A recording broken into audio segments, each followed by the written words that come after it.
Hello, everybody, and welcome to A Cobbler's Story, also known as City Dwarves. How are my favorite players in the world doing today? So good. Pretty okay. Good. Ready to cobble. Good, good. Well, without any ado, let us hop in. Where last we left our party, I do believe we were about to level up. Oh, Level 2. Oh, I'm so glad that we Level waited 2. till now to do this because I would have forgotten totally. So, let's put on some light leveling up background music and figure out what it Amazing. is that we're gonna do. So let's start with this right here. And I think the very first part of leveling up is going to be rolling hit points, because you're gonna get class features, you're gonna get all this stuff, but the hit points are where all the fun really is, right? Right? I see that as the look. barbarian, yes. I see that look, Anna. I know what that Anytime is. we have to roll for anything, there's. I mean, you remember what happened last week? I hope someone clipped that. I should go back and look. We just can't hype it up. It was so good. That was our fault. That was not you. You're doing so good this game.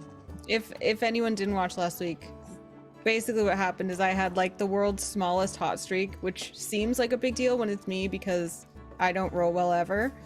And so we decided to have me make a group roll, which you should never do. And there was a whole big to-do about it, and everyone blessed it, and then I rolled a 1. Obviously. So The dice are hilarious. Like it's not. I know people are always like, no, dice are always random. You're just seeing what you want to see in it. Look, I've been doing this now like, what, a decade? a decade. Nah, it's not random, man. Some people Yeah. have luck, some people don't. I've had to fight for everything in my life. I didn't get anything by luck. You've earned every bit of success. Every single piece. Now Here's with that, the asterisk acknowledging my privilege. Don't take me seriously. Thank you. Bye. and now with that nice long speech, let's roll some HP for you. Yeah. What do I roll? Well, let's take a look at your character sheet. You are a bard, so your base hit die Roll is a a D8, but you have high con. You got 16 con, and you are, I do believe, a fancy pantsy. No, it's not that one. One of these dwarven things gives you extra hit points, I think. Is it Dwarven resilience. You have advantage on saving throws against poison. No. Some hill dwarf? Is it the hill dwarf thing? Maybe it's not on your character sheet. I thought it was there. It is not. Dwarven toughness. Your hit point increases by 1 every time you gain a level. It's not on your Ooh. character sheet. So I you're get a actually going to plus be 1. rolling a D8 plus 1 for being a hill dwarf and 3 for high con. D8 plus 4. Ooh, okay. There's the. Whoa! And then it's going to be 1 on top of that from the dwarven resilience or dwarven toughness. That's 10 actually. She strikes again! Ooh, she's back. Let's She's make her back! roll for our full party. Ah! All right.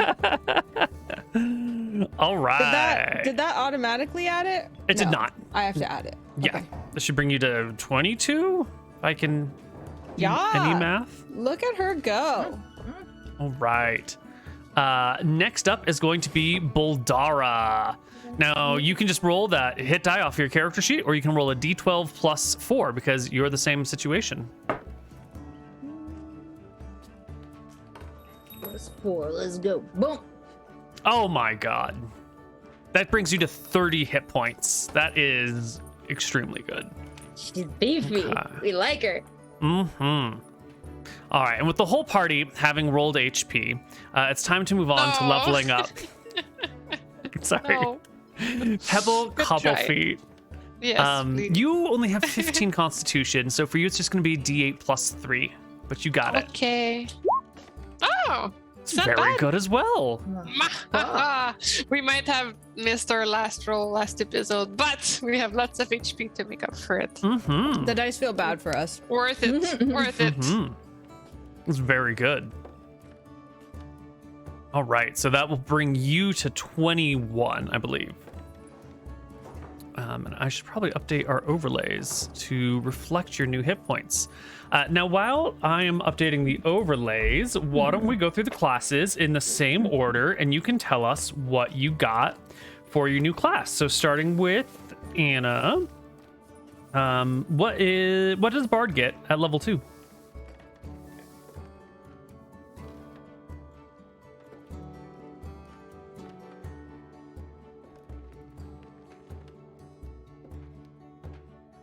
Oh, Anna, you're muted, I think. Whoops. I said I'm trying to remember how to do this in Roll20, and I can't. Well, there's not much to... Well, actually, there's a little bit to do. You see that little circle with the eye that says compendium when you mouse over it? If you type in the abilities that you get, you can drag and drop them to your character sheet. But that's about all there is to do, other than... Okay.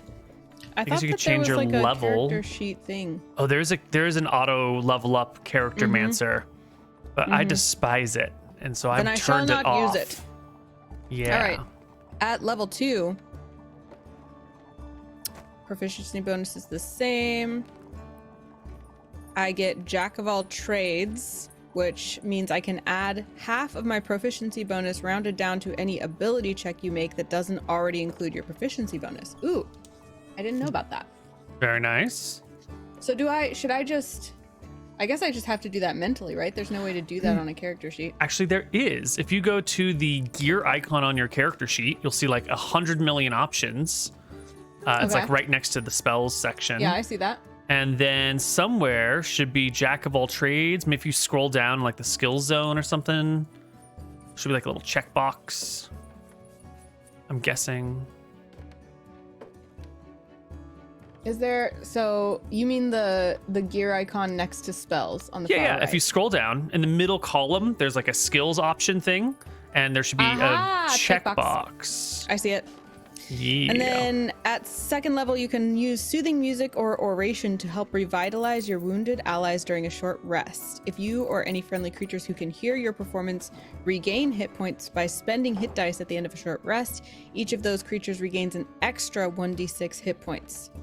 That's pretty solid. So anytime we take a short rest, I got to play you a song, and then you get another d6. And for our purposes, a short rest is every night that you go to sleep. Okay. So if you just sing your sisters a little lullaby or whatever it is, some sort of inspiring song, you should be good to go. And that's just one I got to remember, right? Yeah, you got to remember that one. Okay. And then my spells, I know 5 spells now and can have 3 prepared. It looks Yes. Yes. That means you gain a spell. And then you can replace an old spell if you want when you level 2. I think that's a thing. Oh, and it automatically made my spell slots level up. Cool. Yeah. Each of these spells, when you gain level, you can choose one of your bard spells you know and replace it with another. Cool. So I just add a spell. Add a spell. Cool. Excellent. I guess there's no way, like, it doesn't show me all of the spells that are available to me. I need to, like, go into the player manual, right? I have a super secret list of all the bard spells that I will link you, so you don't have to worry about that. Thank you. Wow, I have been hobbled by my continued use of D&D Beyond.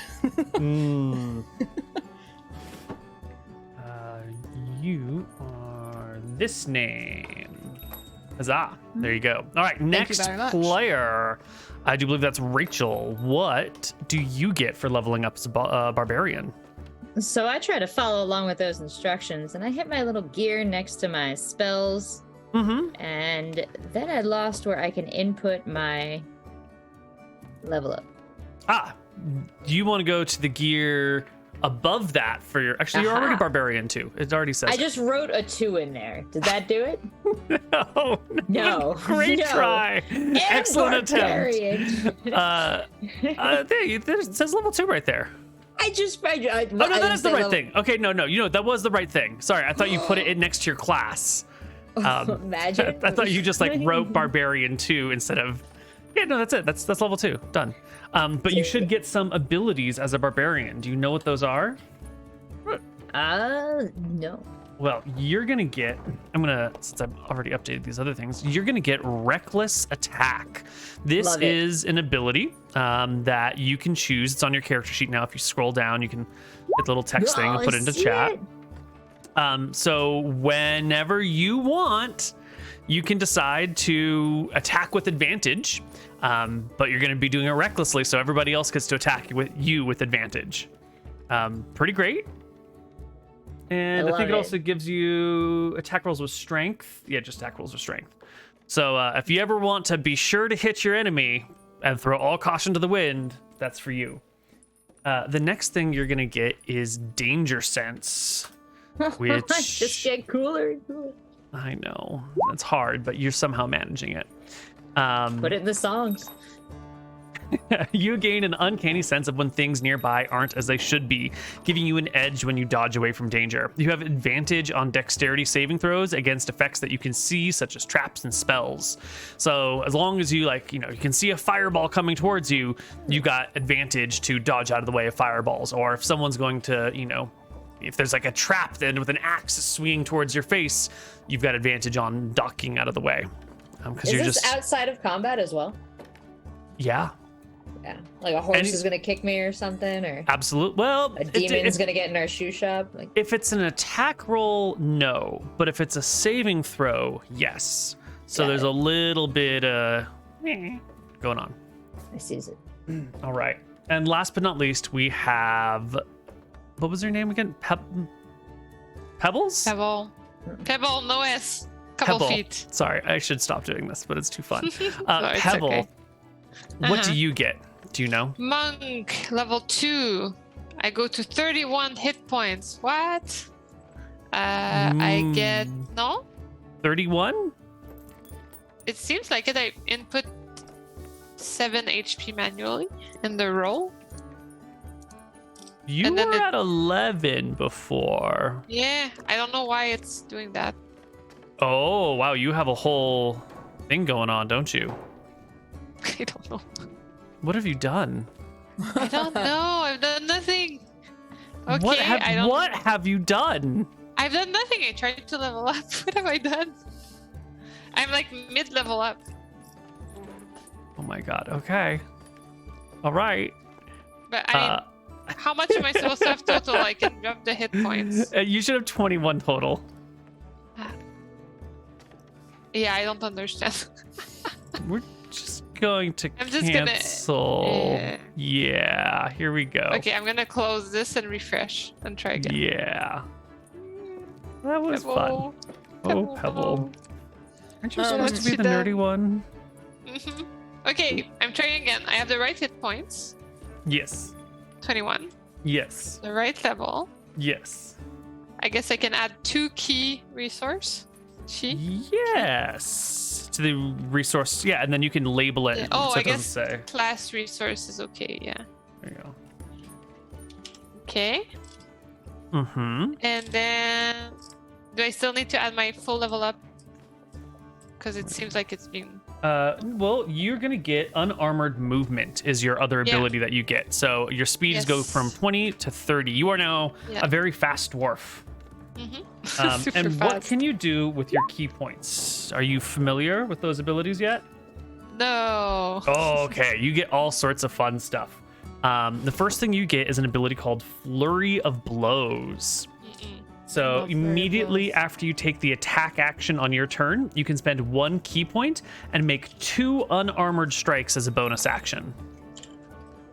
So whenever you're attacking something, if you want, you can just spend key points and make more attacks. So instead of 1, I get 2. Instead of 1, you get 1. 3.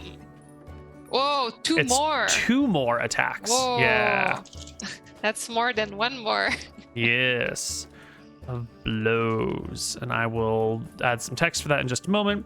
The next thing you get is Patient Defense. key patient defense. You can spend 1 key point to take the dodge action as a bonus action on your turn. So dodge means attacks against you have disadvantage. So if you're ever in a situation, you can normally like dodge as an action, but if you want to attack something and then do your flurry of blows and get 3 attacks in, but you're a little bit scared, you can then take actually it's a bonus action, so you can't do it with flurry of blows, but you can make your regular attack and then bonus action dodge if you want. And the last thing you get is Step of the Wind, where you can spend 1 key point to take the dash or disengage action as a bonus action on your turn, and your jump distance is doubled. So if you need to run away, you can do that. So essentially, your key points give you more attack, better defense, or better run away on your turn if you want. And your bonus speed only happens when you're not wearing armor or a shield, which I'm not, right? You're never doing, yeah, so you're good. Okay. Okay, well then, that will level us up for that, and let's get back to what we were doing. Where did we leave off? What was that one that you rolled, Anna, that was so important to the advancement of the party? I've blocked it from my mind, Neal. Never gonna think of it again. You were writing I a don't letter to a money lender. Oh, yeah. Yeah, and it was a bad letter. It was such a bad letter. You handed it off to your sister, and she said, no, we have to go see them in person.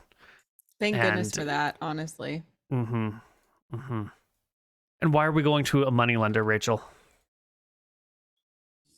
We're going to a money lender actually for brilliant reasons, because we might owe this money lender some money ourselves, but part of the way that we're going to get back on this money lender's good side is maybe by starting a little bit of a business where we sell very expensive things and then suggest to the thirsty people who are trying to overspend on our product where they could perhaps get more money at a very reasonable rate and from a very reasonable person.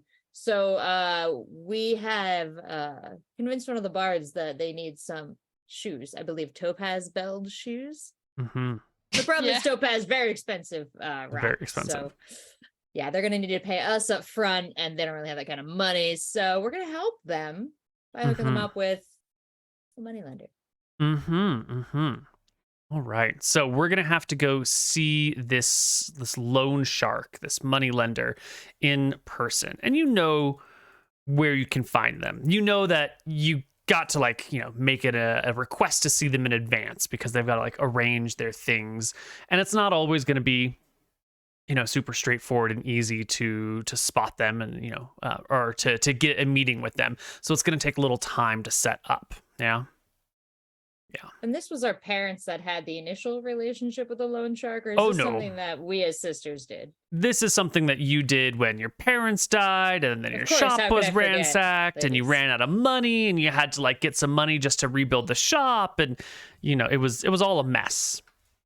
So we've all been to see the land shark, right? You've seen the land shark. Yes. Land shark, loan shark. Yes. It brings me to my next concern by way of Freudian slip. Not a shark, right, Neal? Not a shark. Well, yeah. This is the 4th or 5th time you explained this to Boldara, but she's still a little wary. All right. So we're gonna just skip ahead a few days' time. Because there's not much to do, right? You've got a couple of repairs coming in. Proton's going to come over and fix some things with you guys one evening. All the repairs go pretty easily. You can, send those back out the next day to get repair or to bring in some money, which I do believe will bring you 5 gold pieces total. So whoever's the money holder for the party can add 5 gold to the character sheet. I also holds the money. Believe my sisters were discussing adding some sort of tipping prompt to our interaction purposes as we're delivering. Yeah. How does that work? Like 20%. I think it's just like inflation. Anna, what does it do?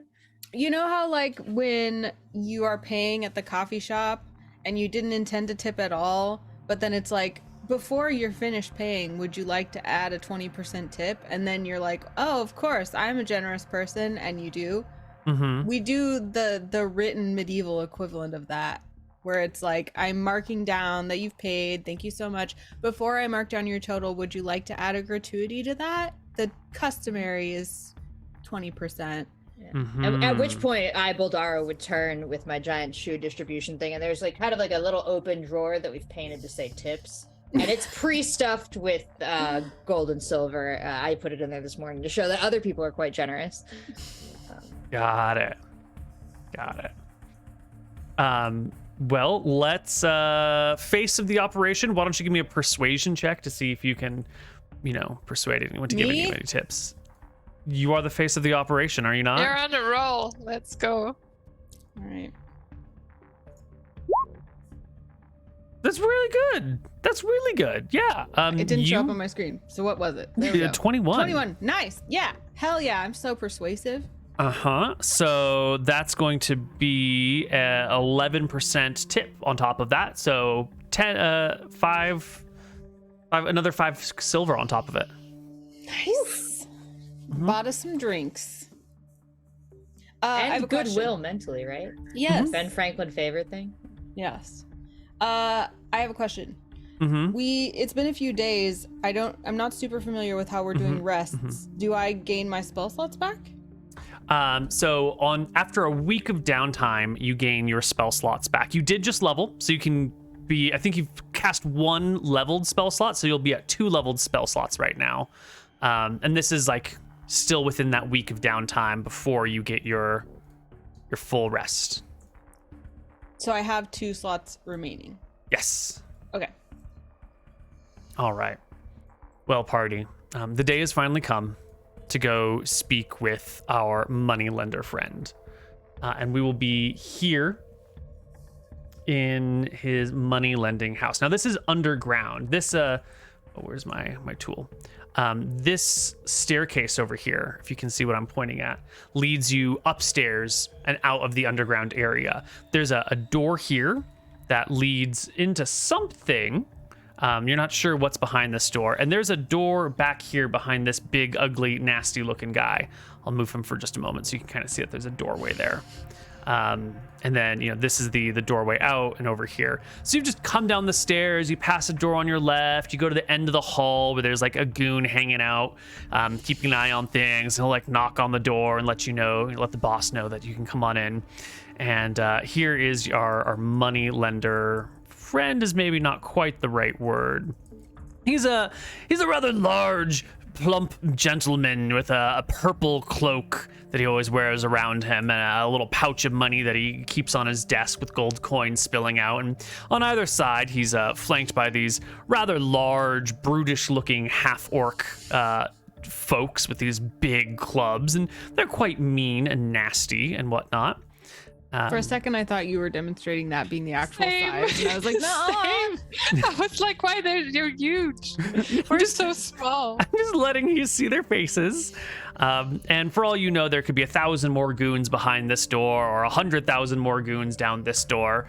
And upstairs, there's definitely, this is an operation. There's a lot of money at stake here. So what you see before you is definitely not the extent of your mysterious loan shark's power. But into the room the party is led, and the unnamed loan shark sits easily in his chair and looks across the table, and he says, Cobblefeet, it is so good of you to come. There is much business I hear we have to attend to, no? You were here for something special? Well, with you, it's always special. What's his name? I know his name, right? No, you don't know his name. He's What? always We kept his don't? name secret. And you think he's probably like a noble person who's like doing some sketchy money lending on the side. And his name has like never been mentioned by any of his loan sharks, his goons. It's always been like the boss will see you now or something like that. But his name, he keeps it secret. So we only Sure. so Pat, Barbara, and Quincy are just the sidekicks. Yeah. They're Yes. like just the collectors. Yes. Yeah. It's so good to see you. It's always such a pleasure to see you two. Thank you so much for sending Pat, Quincy, and Barbara by. Always a pleasure to see them. Really, yeah. And sorry, above game, I'm trying to get straight. Mhm. We were supposed to talk to him about warning Roy him Boy. that Roy Boy is Roy Boy. No, the Guy. other one. Not Guy. Roy Boy. Guy. Guy is Guy. coming and is going to ask for a loan. Yeah, you got to And make we're the tr- introductions there. And He sent Yeah. him. yeah, we sent him and that like you're welcome kinda. And then also that we're looking for topaz to make these boots. Right. These shoes. Okay. So, I say we just wanted to give you a heads up. We know that making a new introduction is a sensitive thing. We sent someone your way because we know that your ability to lend money is unmatched, and this person is someone I believe you would really enjoy doing business with, as they are highly motivated. We have sold them a very prestigious luxury pair of shoes, and they're going to need a little bit of a payment plan. So we just thought we'd let you know that we thought of you right away, sent them your way, and we hope that's something that you really enjoy. Thank you for helping bring business my way. And I believe there was another matter before I speak out of turn. Of course. Local business owners have to help each other out. The other little thing was just we're kind of we're on the market for some topaz, and you know, you're so good with money, we thought you just also might have all the connections we need to find the best gem dealers around. Well, of course, a person like myself has access to many resources and tools and shiny little pretty things. I certainly can get you the pieces of topaz you need. I've spoken with this guy, and I have a pretty good idea of what you would need here. We're also happy to like go fetch it. You know, we don't want to take more of your time than necessary. Certainly willing bother to do. you. Yeah, you know, just No, wondering if you could make us no. an introduction. It's no problem at all. In fact, when I received your message that you were interested in some gemstones, and I spoke with Guy, and he told me all about the fabulous shoes that you were going to make for him. I put one and one together and came up with two. And he'll open a little drawer at his desk and pull out the pair of small We're topaz three. stones. Wow, you got them all. Wow, you continue to impress. Already have the topaz. Incredible. It's just a lot of favors you're asking me for all at once, and there are certain expenses that come with these things. You know, these pretty pieces of topaz weren't easy to get in a hurry. I mean, they required a little bit of effort, and the 3 favors you're asking for me are not nothing. Which 3 favors? Well, first off, the gemstones, obviously. Having me lend this fellow some money, which he's just going to pay back to you, which is essentially me giving you money and someone else taking the fall for it if they can't make ends meet. And the 3rd favor, which is this man needs to borrow quite a lot of money. And if he's going to pay it back, he's going to need high-class clientele, which is what you're going to need in order to sell these shoes and make them prosper. And you're going to need Guy to be introduced to the right sorts of people in society where you can make enough money to pay me back, and you can have your wares shown off. Is that not the sum of it? I mean, arguably 2 and 3 could be a sub point of each other, but I mean, who am I to nitpick? We could split hairs, we could not. These things, he says, sort of brushing away his like finely done hair, can be arranged without too much problem. The problem is that this guy fellow does not have a lot of what we call collateral. You know. Yeah, And you- that does seem like a problem for Guy. It is Guy's problem. Yes. Yes. And the three of you, it sounds like you will be finding a way to pay for this topaz fairly quickly.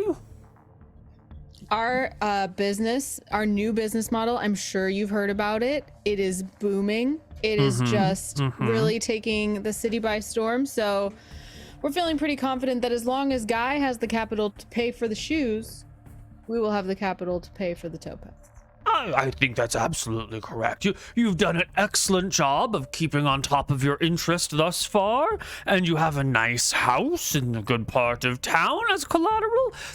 I don't think there's any problem in extending this debt of 750 gold pieces to you for these topaz, which you expected this to be about 500. This is 50% more than you were expecting to pay for this.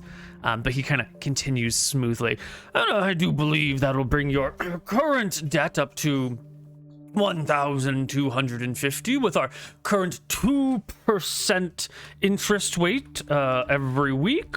Comes up to 25 gold pieces a week, which I'm sure you can pay in no time. And as you pay down the principal, of course, the interest rates will drop over time. And it should be not a thing for you to accomplish this, but I just want to be clear on where we'll be standing. Oh my gosh, we're so sorry. We must have misread your connections, because when we asked you about the topaz, we thought you were the person in town who was going to get the best prices with the best connections, and we could go, next town over to a gem seller, get these for 500. So if 750 is your price, then I'm so sorry. We're misinformed about your connections. No, nothing to be embarrassed about at all. Nothing. No, I understand. And I do believe if you do head out to the next town over, you undoubtedly will find gem carvers and merchants and dealers, and undoubtedly when you go to them, you will find a small problem. You see, I have anticipated your production line to take the world by storm. I've heard Guy speak so highly of these magnificent shoes that I think they're going to do very well. And so I have made some efforts to put my hands in many pots and acquire many of the things you might find useful in the near future, and brought them here to my own lair, where I can sell them to you, and you don't have to travel. The roads are very dangerous. I hear there's a manticore cruising about around the city. So I've spared you the necessary trips and the gems you might need for your fabulous city-crushing production lines can all be found right here, he says, stroking the gemstones on his desk with like a dirty glee in his eyes. That makes so much sense. So we'll just go ahead and come back as soon as Guy has the money to give us for the gemstones, and then we'll be all set. Thank you so much for your time. And then I turn to walk out. Oh, sister, do you mind if I take a look at his gemstones really quick? Of course. Mr. Learnshock boss, sir, can I touch the rock real quick? Just take a look at these gemstones you're trying to sell us? He takes a look to the guys on his sides, and they will like take a bit of a step forward, just to protect the gemstones. But then he waves a meaty hand your way, and you can walk up and take a look at them. But these two brutish half-orc fellows are standing nearby with these what are they? Two-handed clubs? Yeah, these big great clubs. And the boss, do we know, is he like a human? Is he he's a human. Human. Human, yeah. And you can see based on what he's wearing and the way you've seen him move and all these other things that like he's got 15 AC, he's got 27 hit points. That's not the most in the world. His goons next to him have like 12 AC and 32 hit points. Like you've got a good idea of what's going on the battlefield around you if things get nasty. And just one more question before I do this check. Beard on this boss guy. Clean shaven, long, patchy. What are we talking? I'm gonna have to take a look at the token. I do believe. Roll for beard. I do believe he's got a little goatee and mustache going on. Okay, this changes everything. That's straight up offensive. Wow. So the minute this loan shark starts to like, call on his goons, be a little threatening, I just look at them, whatever. And I stroke my beard, just very obviously. Like the way, I stroke her beard. Thanks. Because mine's like so disappointing. Like, at least I'm not pretending. I thumb your beard. I'm like, you're doing great, sis. Do these gems fall under stone cutting where I can make a check related to the origin of them? I think. Can you put your stone cutting ability into chat for us? Sure. Yes,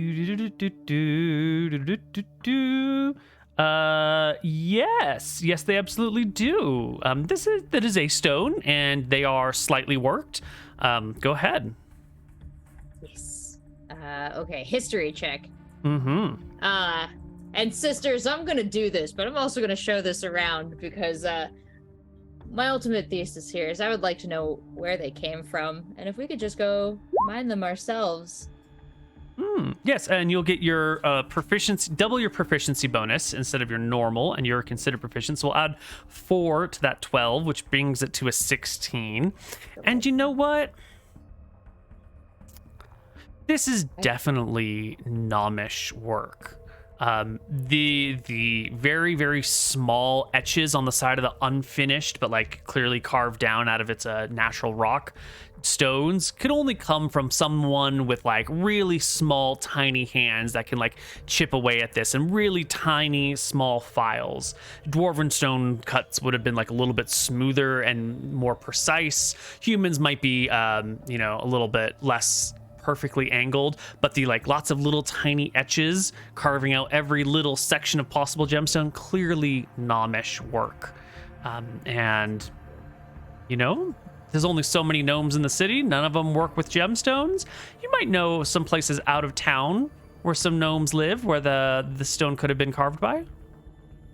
You have to check a couple places, but you've got some ideas. Buldar, Go ahead. Can I look over her shoulder and also do a roll, or it's too much? No, she could hand it to you, and then you could do a roll. I would be showing you this work, and also Okay. I'm doing my best Adam Sandler from So it's Uncut history, right? Mm-hmm. Gems. Does this even look valuable, Peb? Is this? I don't want to. What do you think? Trying to find history. Oh, here. Oh And then my it's God. double proficiency, you said? So we'll add another 2 to that because you're already proficient in history. So that'll be a 24. 24. So I'm like, actually. Did you just actually? Amazing. Oh, go for it. I meant like that. She goes actually and then says the real information. And then Yeah, well, there are wood gnomes, there are tinker gnomes, there are rock gnomes. There's a whole bunch of different types of gnomes out there. And you're pretty certain, Proton is clearly a wood gnome, or a forest gnome, you might call them. The tinker gnomes are a little bit larger. This is that sort of the scale of the tools that we're working with and the size of the gemstone here leads you to believe that the creator of this one, the one who has carefully etched it away, is someone whose parents are mixed rock gnome and forest gnome. The forest gnomes are the smallest, rocks are sort of medium sized, tinker gnomes are the largest of the gnomes, that are still pretty small, and this is probably like half rock gnome, half wood gnome offspring, and there cannot be that many around. You don't know who it is by name, but if you just ask around for someone who matches that description, there's probably only like one family like that around, because the wood gnomes stay in the woods and the rock gnomes stay in the hills, and there's very little crossover. So you could find that with just a little bit of asking around town. Okay. Mhm. Okay, so I go, well, actually, blah, blah, blah, rock gnomes, blah, blah, blah, forest gnomes, and I explain to you everything. That's very observant of you, little one. How'd you figure that out so fast? I just know my history. Read a lot of books. I see. I see. Well, he says, putting out his hand and looking a little grumpy. As I said, I've put my hands in all the pots. I've bought up the gems that you might need, knowing that you'll be looking for this. So this is the topaz available nearby, and if you want it, you can buy it here. He seemed a little annoyed. But, of course, you don't have to ever buy anything. Your free will is the God of Chaos's gift to us all. So. Yeah, I just, it was a history check, right? Because I've got to say, topaz is a little last season. I mean, we were talking about topaz bells for Guy, but we hadn't, sis, had we settled on topaz? This is so embarrassing because you bought all this topaz, Mr. Bosch, our lone guy, and I don't know if there's even a market for it's coming up on spring. It's the colors they're beautiful, but they're a little raw. I don't know, sisters. I'm a bit of an idiot here. Maybe it's just me. Give me a deception check, Boldara. Give me that. Not really an idiot, right? Oh, that's actually really good. You can see his face begin to sour, and before Lazuli can speak up, he's like, fine. I'm a reasonable man. There's a little much to offer. 600 for the topaz. Like I said, we never intended to buy it today. We don't have the capital. If Guy doesn't buy the shoes, we don't need the topaz. So, I mean, that's great. Keep it for us for later. We'll be back. Do you know how much that 100 G markup is? It's not much. That's ooh. It'll cost you more than that just to travel to the next town, I'm sure. Have to have someone watch your shop. Need traveling supplies. Maybe hire a carriage. Bodyguards. It's a dangerous road. Whoa. This Carriage guy's doing all this thinking bodyguards? ahead. Look, I'm saying, you mentioned Guy doesn't have collateral. If Guy doesn't have collateral and doesn't get a loan from you, and we got a loan from you for the topaz, and we don't have a buyer, we're not that stupid. Okay. So, you are free to do as you please. We'll be back as soon as we hear from Guy. Thanks for your business. Yeah, puts his hands out for the rocks a little grumpily and puts them back in his drawer with a slamming shut. Goodbye, little buddies. We'll see you later. Be an understanding of the business we have to do to be able to pay you back. We are business ladies, sir, and it is all in our efforts to make sure that you are whole at the end of the day. So obviously we can't accrue extra debts, and we're gonna go work hard, I promise. I'm sure you're good for your money, but please go your way. Have a nice day, dwarves. Boldara does not turn her back to him as she leaves. Right. Sure enough, you can exit on out and make your way back to your home, where you can tell me what's the plan now. I think Lazuli is probably just like grumpily kind of muttering like business owners and like she's annoyed that that's how it went. But she'll kind of brush it off and be like, well, I guess we'll see what happens now. See if Guy comes back and wants to buy the shoes. We don't need the topaz till we have the order. So, Well, I mean, could also just go fetch some topaz now that we know where to go, ish. that's true. We You wanna know do that? to look for gnomes, parents, rock gnome, forest gnome together. Yeah, well, maybe we could ask Proton. Yeah. Protoni. Protoni's a gnome, right?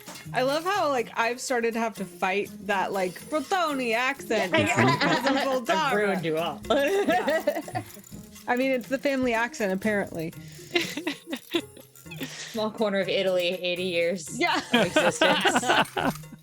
Little do The they dwarf know, sisters. the cradle of life was in Italy. The cradle of all dwarves. Oh my god. A lot of volcanoes. It's entirely plausible. Yeah, there you go.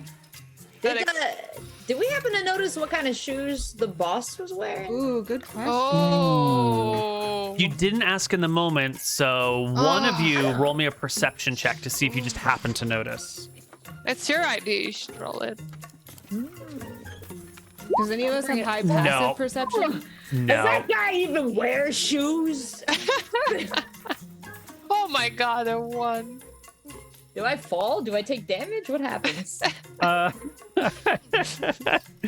think your eyes were just on the gems and the shoes didn't cross your mind, and now you're like thinking back and you're imagining different shoes on his feet, even though you definitely didn't see them, and so you're like, was it this or was it this or what could we get him? That's too bad. It was a really good idea. It's okay. So sisters, should we go investigate? Find some topaz? Yeah, I think that's a great idea. While we wait for Guy. Absolutely down to do this, but I think we should arrange somebody to keep an eye on the shop, perhaps, if we head out, because that guy was sketchy as heck when we were leaving. Good idea. Should we ask Proton to do it? Proton? But maybe also perhaps one of our rivals. That way, if something were to maybe happen to the shop, it would be extremely suspicious that they were involved in any way. Maybe we should ask, what's her holy face? Sister Helen? Yeah. Who would be compelled by whoever she is a sister to do right by us, perhaps. But isn't she the one that sent us the oily shoe? Isn't she the most dangerous cobbler in town? Well, you're the one who said we should ask a rival. Oh, we could ask my rival. Oh. She's the leader of the Cobblers Guild. She perhaps has the obligation to look out for all cobblers. That seems like something that could be in bylaws somewhere. Is there a larger authority that the guilds would have to report? Who's the alderman? Is that what it is? That is what it is. Wow. And if you don't already have inspiration, take inspiration for knowing the word alderman. Well I mean, done. I did, but thanks, Ken. Dang. Jesus. Kingsbridge The city does have sort of like a group of councilors that rotate every year that are elected that would, in theory, like oversee the city, but where their authority ends is sort of nebulous. Like the real thing that they're in charge of is like making sure the walls are protected so that monsters don't come in and attack the town, and like arranging celebrations and festivals. And right now, like 80, 100 years into the beginning of the world, like that's all the power they have is city watch and festivals, and then whatever they can convince people in the moment that they have power over. So the guild, if you can convince the city council that they have power over the guild and convince the guild that the city council has power over them, you could do it. But like, you're gonna have to finagle the situation to your advantage. This is why millennials didn't do politics. I feel like convincing the town that they have control over the Cobblers Guild could be very advantageous for us. Because if we're like excluded from it and they're being super shady, putting them under like a larger governing body that is not subject to the cobbler drama could be helpful. And we befriend somebody from the city council prior to that moment. Do we know anyone on city council?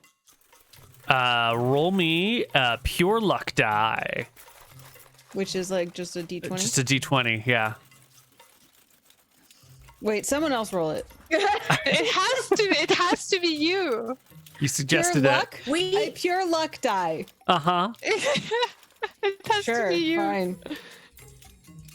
If it's someone, I'm gonna die. Yes, you do know somebody on the city council, actually. Nice. Believe it or not. One of your former clients, like they bought shoes from your parents when your parents were still alive, has recently been elected. They are an old male dwarf. It's an old man dwarf whose name Tony. is Duster. Definitely not named after my compressed air can on my desk. Made in Branchburg, New Jersey. Did you know that? Fine stuff comes from there. Fine things. Cool. So Duster, I assume, like friend of our parents, longtime customer. Long-time customer, but he stopped coming after, like, you know, your parents passed away, and then your job wasn't as good, and those rumors were spread around you. Like, you actually haven't seen him in a while.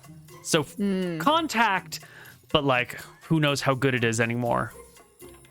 So I feel like probably like the pity guilt trip is probably the best angle to take here, where like, you know, you supported our parents and now we're a struggling cobbler shop and we haven't seen you in a while and we'd really love to see you. And oh, by the way, did you know that the Cobblers Guild has been striking up their own force in town, and it seems like they don't think they're subject to any governance, and by the way, they're really mean and they won't let us play with them. What's the goal of the conversation? To ask him to tell us who governs the Cobblers Guild so that we can talk to them about our concerns.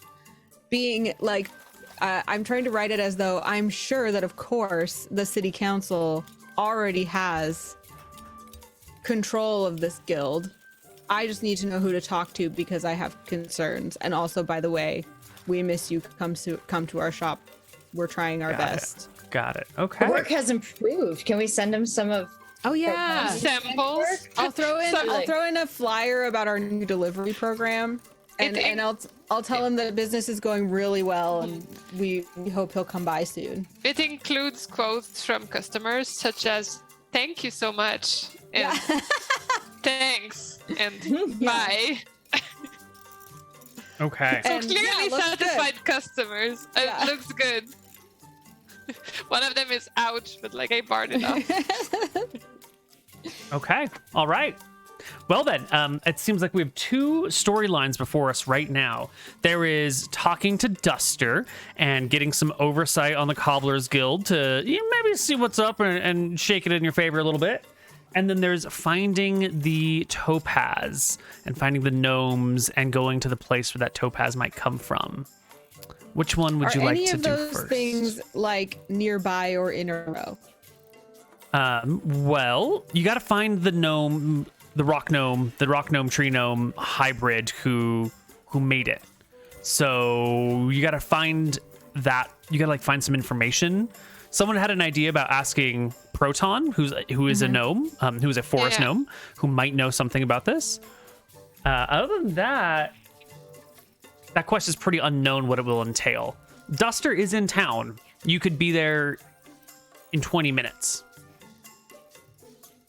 Could we bring a shoe shine kit? You could bring a shoe shine kit, smart. yeah. Let's go. So we want him to watch over our store, right? While we're gone. We want him to compel the guild to feel responsible to?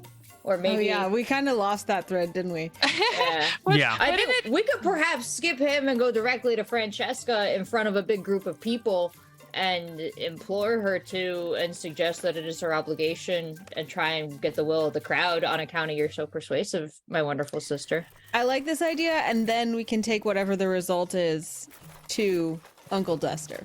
Oh, we got evidence. Yeah.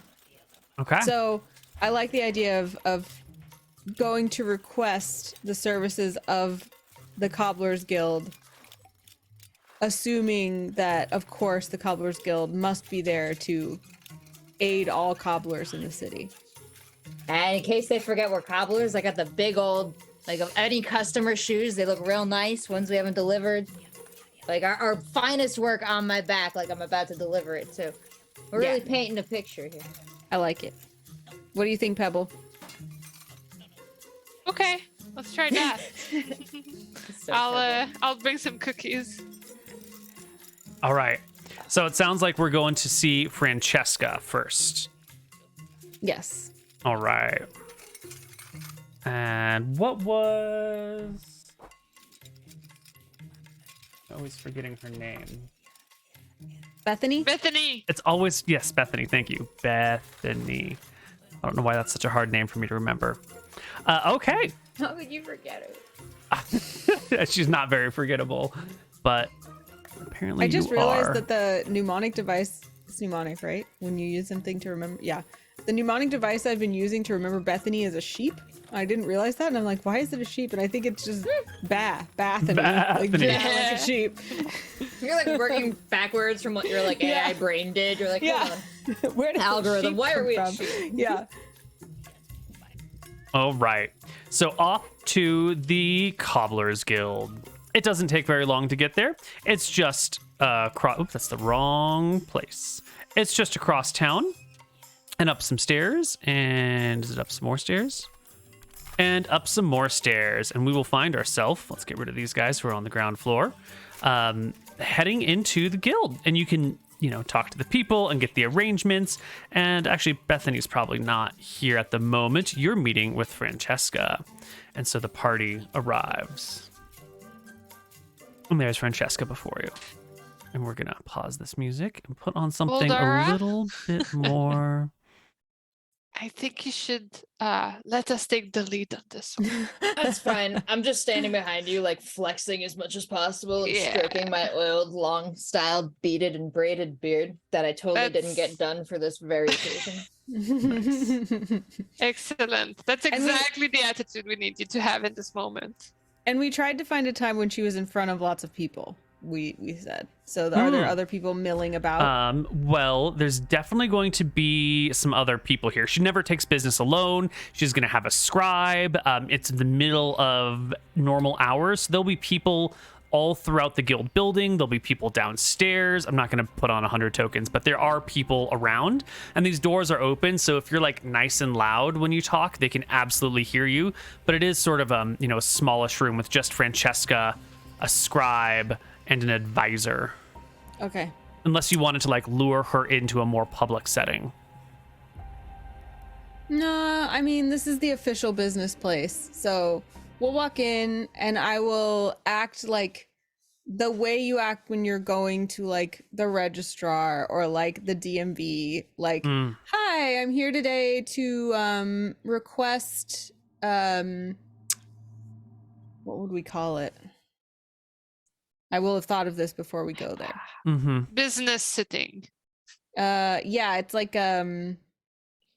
Gardenage. what's gardenage? Is that a French word? Gardenage, I figured we could spin it in Yeah, English. that's what it's called. Gardenage. Yeah, I ask like I would like to request cobbler gardenage for the quarry. You want me and the guild to watch over your shop when you are not guild members? Why? Well, I would assume the charter of the Cobblers Guild is to aid all cobblers, right? Oh, Gade, the guild members. So when you say the Cobblers Guild, you really mean like the Cobblers Clique? If it's easier for you to wrap your mind around then yes, the guild protects its own. But since you are so desperate, I don't suppose it would be hard for us to keep an eye on your little shop. It wouldn't, it's just a small shop, and it wouldn't be a thing. In fact, I'll even waive the fees that we might normally impose for someone outside of the guild for this, because it's just, such a cute job. Thank you so much. No. I love that you think it's cute. I think you're cute. Well, I don't know what to say to that. People usually don't. Anyway, we're only gonna be gone. I look at Pebble. When are we gonna be gone? How long do I think we would be gone? It might be to another city, right? So it might be a You week. have no idea where you're going yet. You haven't figured that out. No idea. A week. Yeah. A week 5 days? starting in 2 days. Okay. Well, if you could just leave directions to your shop and leave me a key so that we can find it. I don't think anyone knows where it is. Then we can... Yes, Baldara? Did you have something you wanted to say? No. Well, then we'll just take care of all the things. Great. Awesome. And yeah, Pebble, we can go ahead and tell Uncle Duster what we found out about the guild, since he was asking about the way that the city, you know, how if they've filed their permits and everything with the city to be an official guild. We can. Excuse let them me? know. Who is Uncle Duster?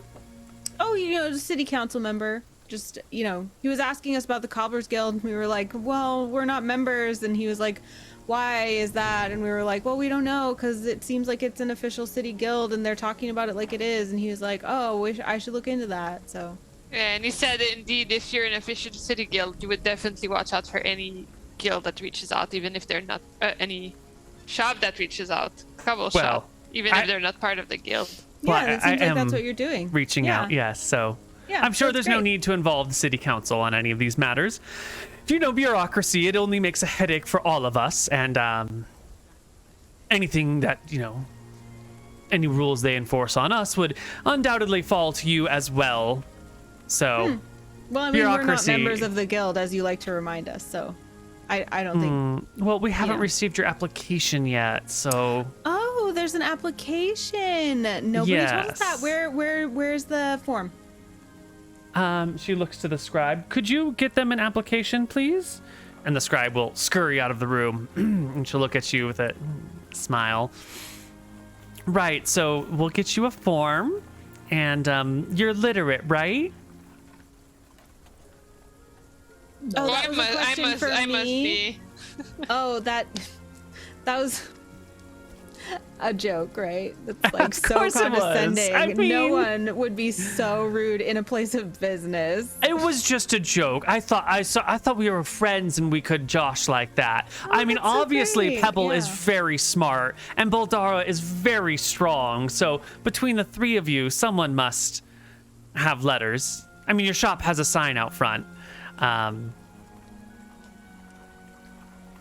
Are you literate? Is that why you were asking? We can teach you to read if you need.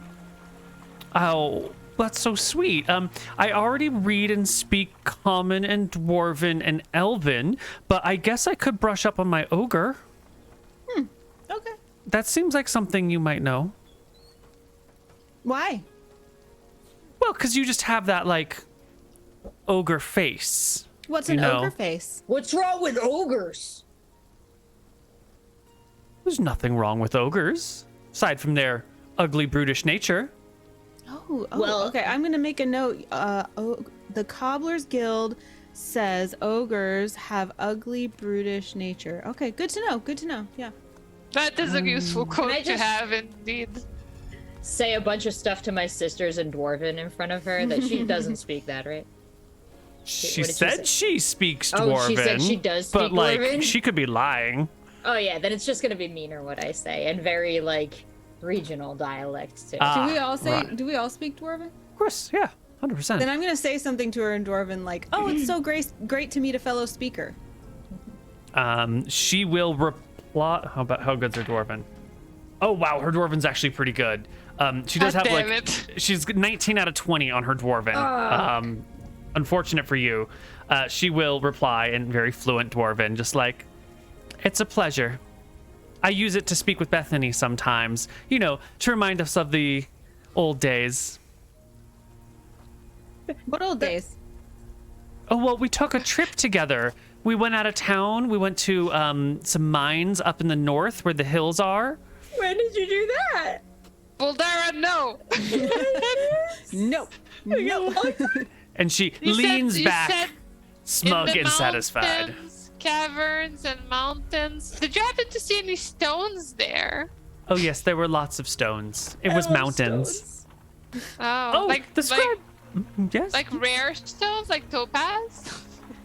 Would you happen to be able to point it out on a map?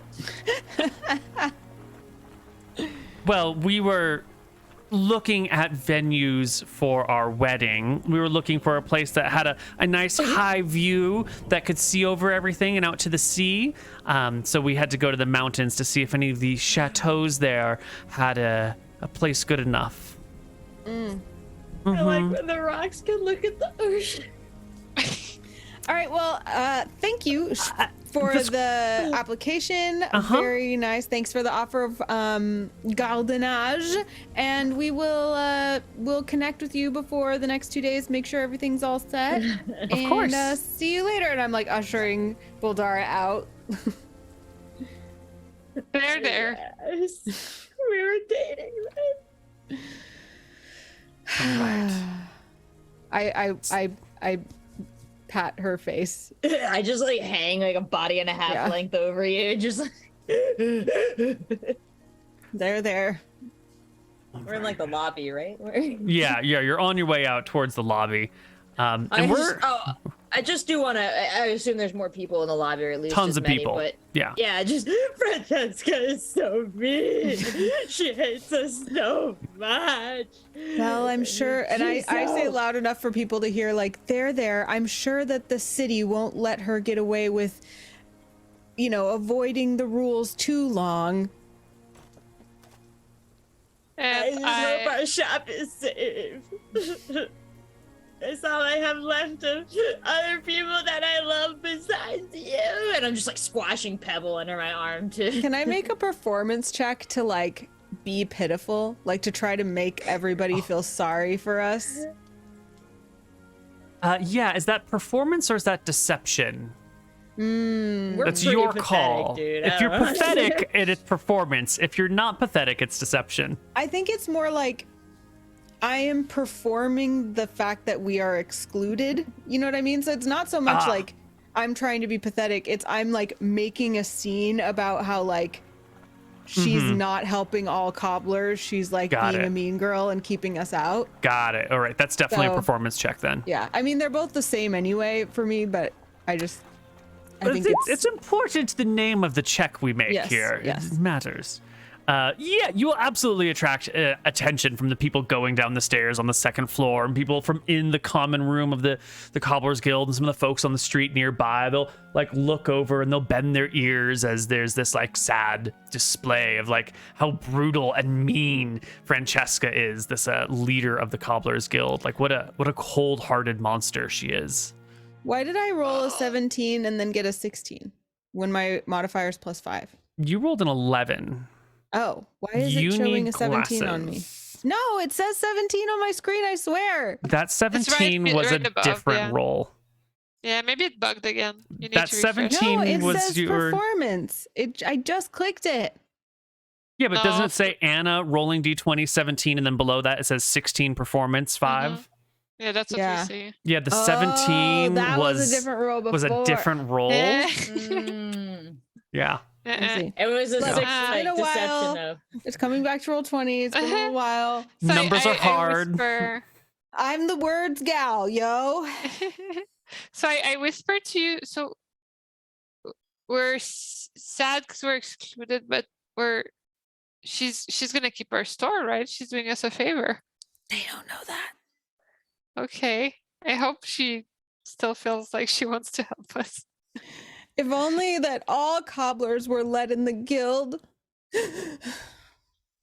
All right. Before we go to our first break, I want to know how you feel these two meetings have gone. We'll ask each of you slightly different questions. So we're going to start with you, Anna. How did the meeting with the money lender go? Did you get what you wanted out of that, or was that like not satisfactory?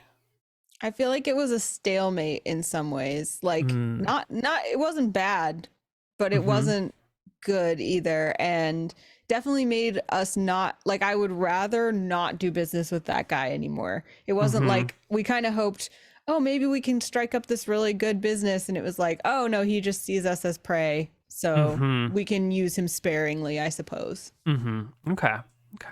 And Boldara, how did the meeting go with Francesca? Do you feel like you ended up getting the upper hand in this situation, or Like, how'd that work out in your favor? Give me an analysis of the pros and cons of this meeting. We got smart Boldara come in. All right, Boldara, taking a look at our charts here. Boldara's pretty happy about how things turned out because we got an absolute confirmation verbally and in front of up to 2 witnesses from Francesca that she will guarantee without charge protection for our shop while we were gone. Then a little icing on the cake we got downstairs. Big scene, lots of crying, very loud. I gotta say, my sister's performances inspired.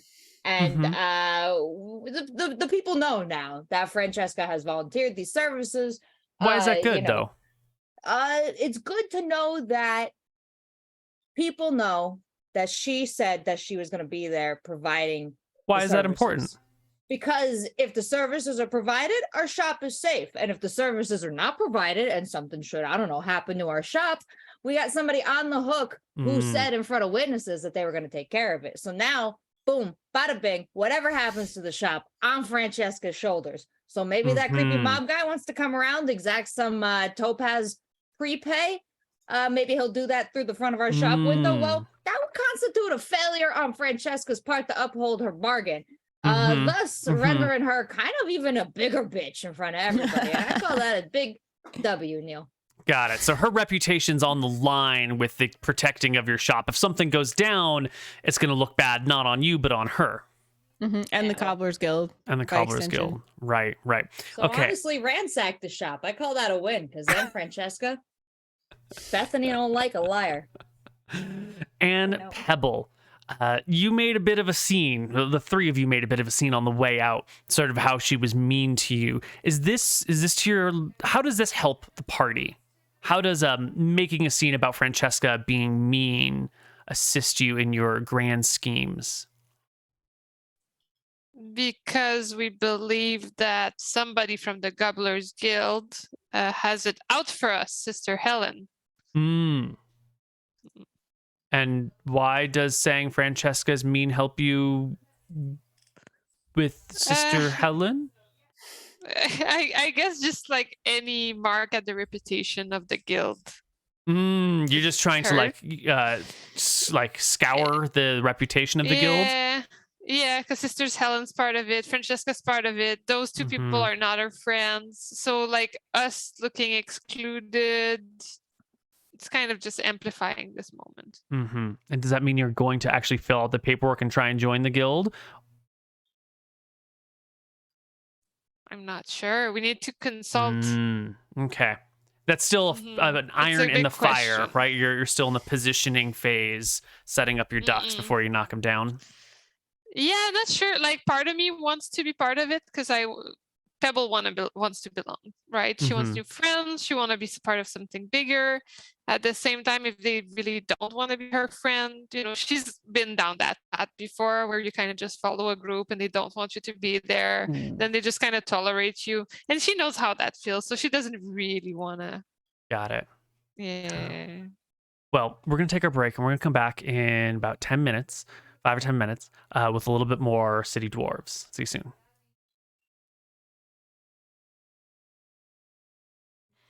Hello, everybody, and welcome back to City Dwarves, a cobbler's tale. So, party, we've got all the things in tow. It's time to find these forest rock gnomes. What do we call this? Yeah. Rock gnomes. Frock gnomes?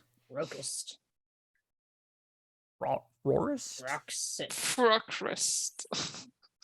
Rock gnomes. I don't know. This is Boldara has a hangover. Frock gnomes is great. Yeah. Let's go find the frock gnome. How do you find the frock gnome? Should be easy, right? Pebble? Proton. You talk to Proton. Proton likes you. I thought Proton was Boldara's friend. As I understand it, we're all Protoni's friend. Did we not make that promise? Are we? I thought she just agreed to be your friend. Well, I mean, I got the hug, but I'm the huggable one, is what you're going to do. Yeah, I guess you are. But yeah, sure, let's go see Proton. All right. Well, off to Proton's Park we go. in the city, not too terribly far from your own home. You will reach the little park where Proton lives in this tree. Before we go interact with Proton, I asked my sisters if there's anything we want Proton to do besides inform us about the stones. We should maybe find out if Proton knows any amount of home or self-defense, and if they would be interested in maybe contracting or subcontracting.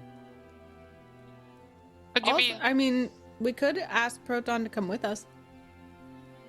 Also an option. I'm just worried people are gonna like get to Proton. Well, we could give Proton the option. That way the choice is reaffirmed in their mind when they make it. Thus making them less susceptible to tone coterie. Because I don't think we want Proton to go to our shop while we're gone for a week. Because what if somebody comes in while Proton's there? What if Francesca poisons Proton's mind? Unacceptable. You're right. I'm afraid for Protoni. We need Protoni to like either hide out for a couple days or come with us for a couple Or days. does Protoni travel well? We should ask Protoni if they feel like hitting the road with us. Because they could maybe also spy on Francesca. They could provide an alternative option that we haven't thought of. I think we've got to give Protoni the agency here and ask. Okay. Okay. Well, Pebble, it's on you. I knock on the tree. There's 2 a knocks. bit of a pause, and the door will crack open just a smidge. Proton will peer out. Hello. Hello. How's it going? It's going quite well. How are you, Proton? Oh, I'm okay. Why are you here? We were wondering, we're looking for a gnome. We're looking for a gnome that is a mix between rock and forest gnome. I believe there's only one around, or very few. Does that ring any bells? Proton's face goes real sour. Why are you asking about that gnome, huh? Do I think she's a gnome? Who? Proton. Oh yeah, Proton's definitely a forest gnome. 100%. Oh, but not rock forest. I don't know. Oh, okay. She seems like she's living in a tree. She's got to be a forest gnome, right? Yeah, you're right. We're looking to find some topaz. It's a rare stone. It's blue. A blue I know what stone. it is. Oh, of course you do. Comes that in a makes lot of different sense. colors. The blue one. You want blue topaz? And we're looking for where to go to get that blue topaz. What does that have to do with the half rock gnome, half forest gnome? Proton says oddly defensively. Well, it's because we went to Old Man Dwarf Duster, and he had topaz, and I examined it, and based on my reading of history books, I determined that it must come from the very steady hand of forest and rock gnome descendant. Yeah. Okay. So this has nothing to do with me, right? You're just interested in rocks? Yes, blue Okay. rocks, fancy rocks. Yeah, I know. I know where you can find a gnome that fits that description. Yes. And would that gnome happen to know where to direct us to find such a stone? Well, they make the stones, dummy. They make the stones. I mean, they get the rocks out of the ground and they carve them into gemstones. Yeah. Well, that's their job. That's what you're looking for, right? And where would we go to do such a thing? So you know how the ocean is to the east? Yeah. And there's mountains to the west? Yeah. And there's a forest between them. Yeah. And we're like right next to the ocean, yeah? Yeah. We gotta go through the forest, right to the edge of the mountains. And there's a little community. Over there. What's its name? It's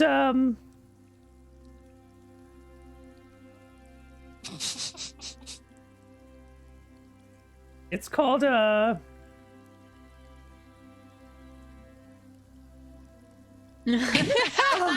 He's going deep on the dust off. terrible names. It's called immediate medical assistance.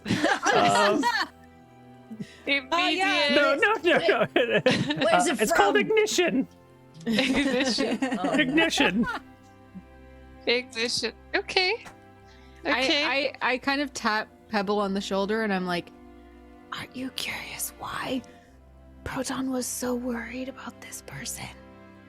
I mean, You should May- ask them. isn't that private? Maybe. Okay, I'll ask. Maybe it'll bring us closer. Right. So Proton, Yeah. it seems like you have some feelings about this gnome. Is What? it your No. is it your friend? No. Is it your enemy? No. Poof. Okay, good. You don't want to talk about it, don't you? Like, I think you should talk about it. It's really healthy. like Did you guys enough because- Because we're friends, right? Yeah. I mean, if you'll let me be your friend, yeah. Of course I will. Okay. I think just. you might be my only friend. Aww. What? What do you mean? Yeah, I just have my sisters, but they have to be my friend, right? No, well, that's not true at all. No. No? No. It's not true at all. So they decided to be nice? Mm-hmm. Mm-hmm. Oh. Are yours not nice? Oh no! And then I get teary-eyed.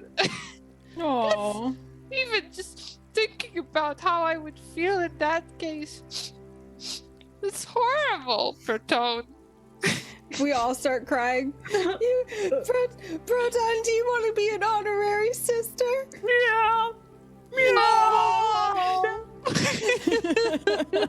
Oh, this is so silly. Oh, Proton, Okay. is the rock forest gnome your sister? My half sister. uh, My dad. My dad's not a good man. Oh, He cheated on my no. mom a whole bunch of times with a bunch of rock gnomes. and my mom's the keeper of the acorns, and she said I had to be the keeper of the acorns. That's why I was forced to study all the magic, and I don't want to study magic anymore. I want to keep the acorns or count the acorns, do anything with the acorns. So I ran away, and that's why I'm here. And you can't tell her, okay? You can't tell her who I am, because they're going to make me come back and count the acorns, and I don't want to do it. And I don't want to do any more magic. I just want to work with my hands and live in a city and make friends. No, you can't Okay. tell them about me. You can't tell them I'm here. We won't Otherwise, I'll tell run them you're away. there. That answers the question of you don't want to come with us, do you? No! Okay. That makes sense. We'll make sure not to mention you. Thank you. Okay. Tell Proton about Francesca. What do you want me to tell Proton about Francesca? Just okay, Proton. Francesca is going to be watching our store. Do you know who Francesca is? No. Who's She's Francesca? a big B word. She sucks. Is it But bear? she's a bad person. Okay.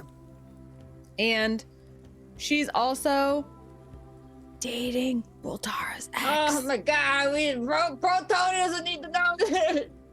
So Nobody she's- needs to know She's this. basically horrible. But she's gonna be watching our shop. Uh-huh. So don't go there while we're gone. Mm. But keep an eye on things if you feel like it. Uh-huh. Oh, But don't talk to Francesca. She's the worst. she's the worst. Do you want me to live in the shop and keep an eye out from the inside? No. But what would happen if somebody got in? Isn't the store going to be locked? Yeah, Yes. but Would you worried hide? about your safety. I just don't want, what if, because somebody broke in the past, right? And I'm just Yeah. really, I would love for you to be at the store. That would make me feel better about, leaving you alone, leaving the store alone. Can keep each other company. Well, I can but hide. Yeah. The store was attacked. Watch. And Proton will make a minor illusion of a barrel exactly where they're standing. So it looks like they're, a barrel would be surrounding them. Oh my God. Where are you? I love prop hunt. Where did she go? Where'd Proton go? You guys, she's the bear. Hold on. Shh, I got you, Tony. I won't tell nobody. I don't know. Where's Protony? The barrel disappears and she gives you like a, gives you a, I'm not looking down. I'm not looking at it. Yeah, I'm fine. I don't see it. I jump and I'm, oh my God, you were there all along. A little condescending, but very smart. I mean, I don't know. I've never seen anyone turn into a barrel. Look at my spell save DC. I'm very smart. Legitimately cool, Protony. Like, no joke. Okay. Yeah. Okay. Well, then I feel better. Yeah. If you want to stay at our store instead of stay in the tree for next week, and if anybody comes in, you can just hide in your barrel, turn into a barrel, and that way we know nothing bad's gonna happen to you. Instead. I suppose you're gonna want to know when you get to Ignition, ask around for Valence. That's my half sister. We don't get along. Is there anything we should know about Valence? She's a big meanie. I mean, she's way smaller than you, but she's. The amount of her meanness is big. Yeah, like. She's a little bit older than me, and like she's the first of my dad's many illegitimate children, and like according to Forest Gnome culture, like she doesn't get to inherit anything, but then like she had her dad our dad legitimize her through some dumb stuff, and so now that she's a little bit older than me, she's gonna get all the stuff, which like it is not a big deal. She doesn't even like the trees, okay? She lives in a house. Doesn't live in the ground, doesn't live in a tree. She lives in a house. And yet she still wants to be able to move her kids into my tree, my parents' ancestral tree. I mean, it's like 80 years old. But like... Oh my God, wait. Did everything, including the tree, spawn like 80 years ago? Like 80, 100, I don't know. I wasn't born yet. But yeah. So like all of the trees in this world are like pretty short. No. No? They spawn people were created into existence at like 80 years old. Old people were just created with memories of past lives. Fair enough, because suddenly I imagined the whole world with like really short trees everywhere. This is ridiculous. All the trees are young. Yes. I mean, what is age, huh? What does it really mean? All right, it's not 80-year-old trees. Sounds like some like novel or poem or something. When the trees were young. All right, when Boldara squints really hard, she doesn't see a bunch of trickling green numbers or something, right? Make me an intelligence check. Yeah. You're so I'm dumb. Yeah, not at all. All right, so you just go Ignition, you talk to Valence, she cuts the gemstones that she gets, but she's a big meanie, and she's probably gonna try and rip you off, because that's what she does. Is there a way to not get ripped off?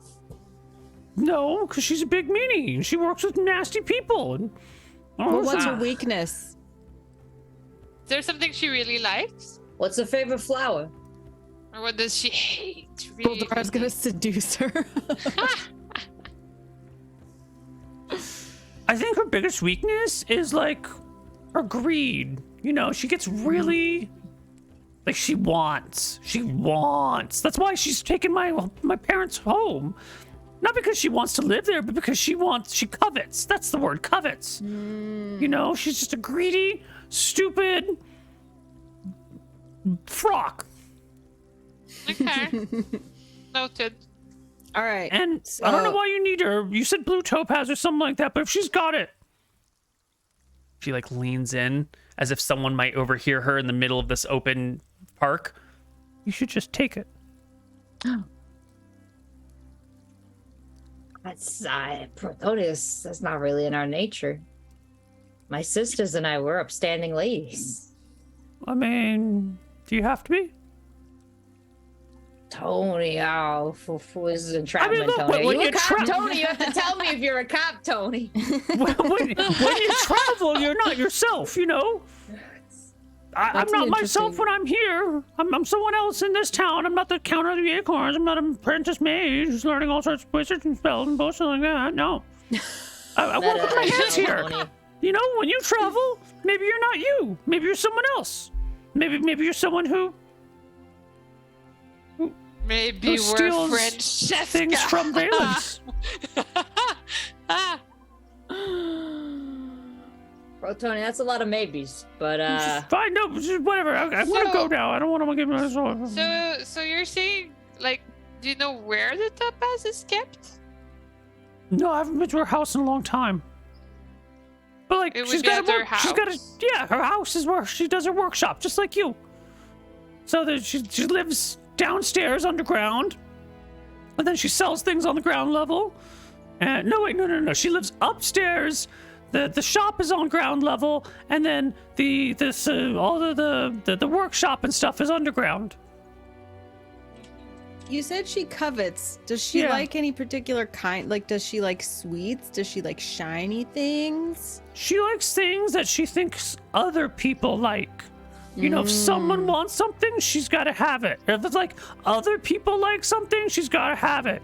You know, she had to have the prettiest boyfriend in the city, well, it's town. You know, relatable. yeah. So then you know, she found the prettiest gnome in Ignition, and now they're married, but not because she liked him, just because he's pretty. So yeah. Reminds me of Francesca. she also took the prettiest I spit on the ground.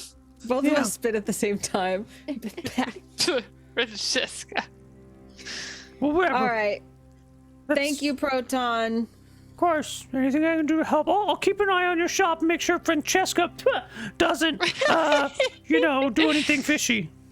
That's what I like to see from a Cobblefoot sister. Francesca. Did you mean it? Did you really mean it? We're gonna be sisters. Can I course. change my name? I look at the other sisters. Couple feet. Protoni couple feet. I see no reason why when we get back to town we can't go to our Uncle Duster in the government and perhaps see about a name change. So Really? It can be official? keep that in mind. Like on Not paper? like right now, like you don't be telling people just yet, but let's I don't know anyone else in town. Well, Protoni, you're an amazing person. You're gonna find lots of people that know you. So, definitely lay low while we're gone, but when we come back, maybe a little debut party or something to celebrate. Okay. I'm gonna go now. Okay. Bye. Hi, Protoni. And I love that we've just named them Protoni. Like It's their they nickname. came with the name. Is their nickname? We thought better. Well, All right. it is so, I suppose. Okay, so we're gonna set off to Ignition. The remix to Ignition. Hot and fresh out the kitchen. I went to go play that on Spotify, and it was like, you have to unblock this artist, and I was like, Rachel, you're so on top of things. Is it really far? No, it's a couple days. A couple days, so we need to have rations and stuff for a couple days. Yeah, it's gonna be a little bit of work. We also need to bring probably the coolest, most exclusive item possible to make sure that when we get there, we can impress Ms. Valence. And I'm thinking that she probably doesn't know much about what's cool or popular in our town. So that's kind of on us to ideate and bring over to her. Probably Easily slimy flattered. shoes. I was thinking slimy shoes. Oh, whoa, the slimiest. The slimies. Everyone's wearing slimies. They sold me jelly sandals as a child. You could Yeah. sell me slimies. That's what I'm saying. Or, I mean, easily some like carved trinket or a flower. Mm-hmm. Well, what is it? What's it going to be? I really wish we would sell our own slimies. I think it's a hard sell. I feel like the persuasion check for that one is high. Yeah. Aw.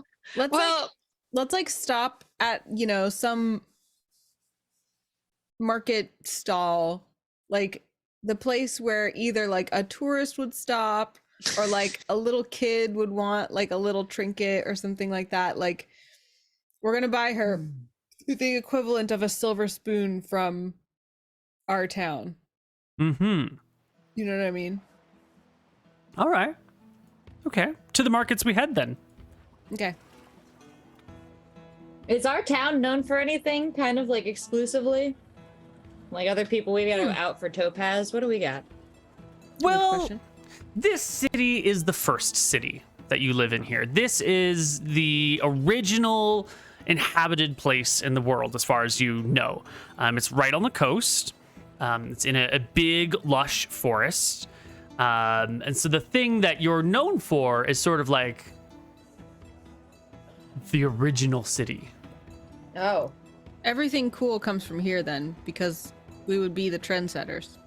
a lot of we're number one. I Kinda. mean, that's definitely a perspective to be had. There's also the perspective that like the second or third city has like cool stuff because it's new and you're like as old as time. So I mean, Oh, so we should bring like aged wine. Are we on the coast and they're in the up in the Because they mountains? can be forest more rocks? aged. yeah, they're about 50 miles away, through the woods towards the They don't have mountains. seashells. We got seashells. ooh, That's good true. thinking. So So smart. seashells and aged wine. Yeah, that's a party. I mean, aged wine's really expensive and seashells are free. Okay, so- seashells. Let's go. First Okay. night, we drink the wine. Whoops. Whoops. We are women with money and agency, and if we want wine and goat cheese, we shall have it. This is a reference to one night at BlizzCon. If you were in a 3-mile radius of BlizzCon that night, you probably remember. Us screaming literally the words Rachel just said. We are women with money and agency, and if we want wine and goat cheese, we shall have it. They're written on my heart. It was a good night. Sounds like BlizzCon. We didn't get goat cheese. We tried really hard, though. I forgot that we didn't get it. My brain just said that we did because we were so sure. You know what? We did get goat cheese. My mistake. Good. Oh. Anyway, seashells. Seashells. Yeah, I'm getting you some seashells. Let's see. Can we roll for like seashell selection? Some helixes, maybe some sea glass. Yeah, Wow, she actually, knows what she's talking about. that's a great This lady idea. beaches. I'd like to investigate for, the coolest looking seashells. Well, you're just gonna walk along the beach and find the coolest one. Give me a luck check, a D20. See if we Okay. can avoid a problem. 14. You find pretty a decent. pretty decent seashell. That's not bad. That's not the greatest seashell the world has ever seen, but it's also absolutely not the worst seashell the world has ever seen. But it's as you're walking along the beach and you've got this first one in hand, you could consider it like your backup seashell, in case you can't find anything better. That you do see this like set of ruins on the beach. This what do you want to call it? Like some some archways made out of stone that have fallen over, a doorway over here, you know, some other stuff. It looks like a building might have once been here that's been knocked down in the time since then. And lo and behold, there is this giant crab on the beach. And it's got like a dozen of these little tiny crabs underneath it. And they all have some pretty cool shells. Not the giant crab. The giant crab is way too big unless you're into like oversized shells. But the other ones scampering underneath it, the little crabs have these like really pretty green shells with these copper streaks running through it. But it is a giant crab. And you would have to fight it to get to the little ones. I don't want to steal a live crab shell. Okay. Poor little baby crabs. Well, then you've got a 14 out of 20 shell. What if That's we funny. I can sell a 14. adopt a crab? What does a crab need to live comfortably and fulfilled? Salt water I could- and some food. That won't work. Will it get giant like this crab? Yeah. If it's got enough food. You guys want to bring Valence a teacup crab? I'll ask the crab if it wants to go. That's beautiful. I don't like want to it. steal it from its mom. This is like catching a Pokemon, how I think it should go. Ask them if any of them want to go on a journey. Yeah. And this is a spell slot, so just so you know. I was going to What are ask, you how are doing? you going to speak with... Oh, you can speak with animals. I have a spell. Oh. Speak with crabs. Yeah. How do you speak with crabs, Anna? I would. And blowing bubbles. Well, so there's the giant crab before you on the beach. Right? It's a biggin. And underneath it are, you know, hundreds probably of little crabs. Maybe it's just scores. Who knows? Lots of little crabs, all scurried underneath it as it's sitting in the shallow water. You know, passing stuff towards its face and looking around, all protective like. And you're gonna cast Speak with Animals. What's the range on that? How close do you have to be? You cast it on yourself. Ah. Okay. So I could cast it on me and then I could yell in crab. Hey. The big crab will yell back. Arr! Hey, we're going on a journey and to a faraway land with trees and rocks, and we would take one of you with us if you wanted to live in a faraway place and have a journey and an adventure. What say you? We're gonna roll for the crab a curiosity check is what we're gonna call this. Ooh, what's a curiosity check? I think high intelligence is high curiosity. Cool. So here we go. It's a 0. Oh no! The large crab is not interested in new experiences. I say, thank you for your time. And then I turn to my sisters and say, nope. Okay. But None of them? Nope. and we cannot get just a couple of those little crab shells. Do they need those? Do they molt? Do you guys molt? Are there any of your shells we can have? We do molt. Of course we molt. How else do you get new shells? Wait, do you not molt? Not usually. Not yet. The world is young. The world is young, amazing. So do they have shells? So What do you mean the world is young?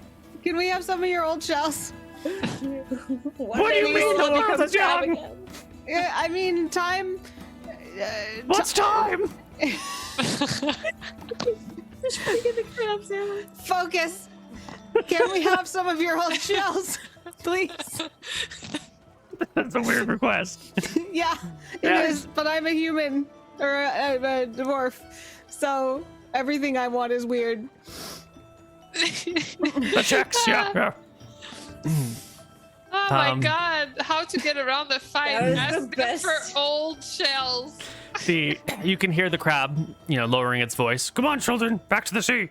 And it'll scurry into the water and disappear beneath the waves for a little while. And then after about 5 minutes, it'll scurry back and Oh my leave God, he's an back. ever so slightly smaller version of its shell that's been molted for you right Wow. there. Oh my god. My eyes are humongous.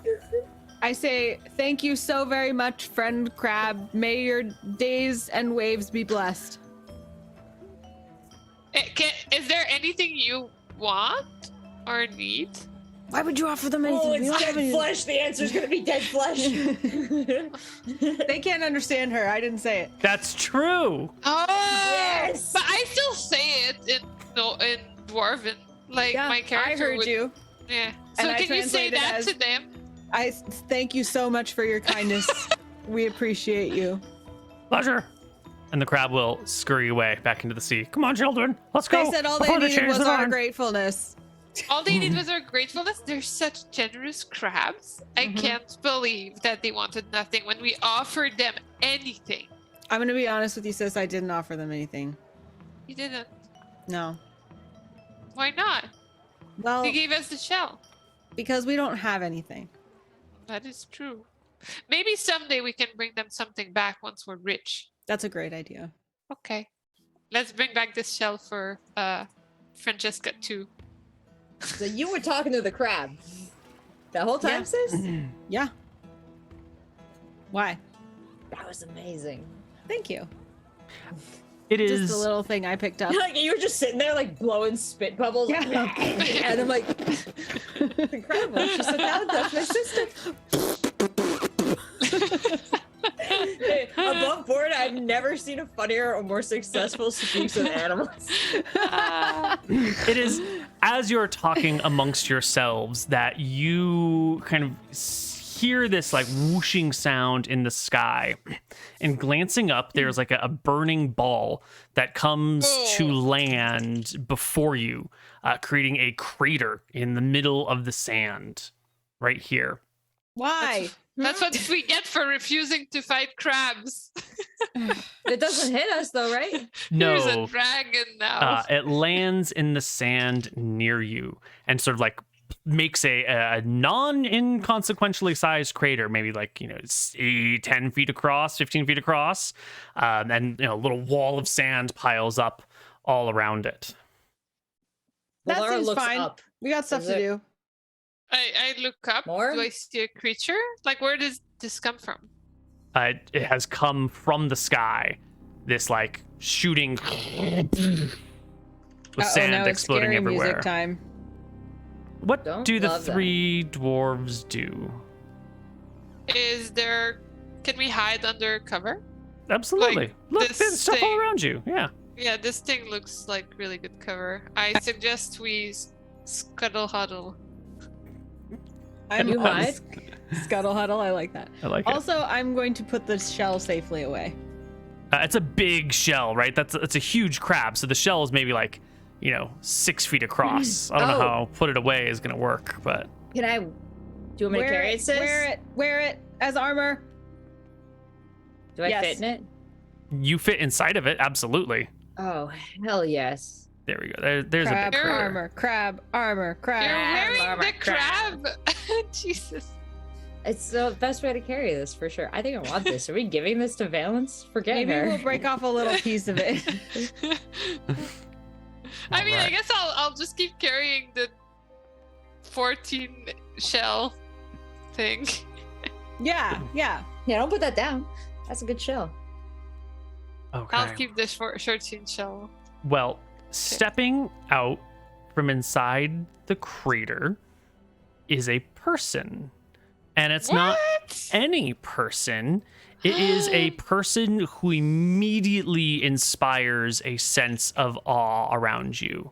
It's a dwarf, dressed in the most immaculate, wonderful robes that you can think of, with a huge fanning thing coming across her back, and a mask, and a little fan that she's like fanning herself in the warm air with.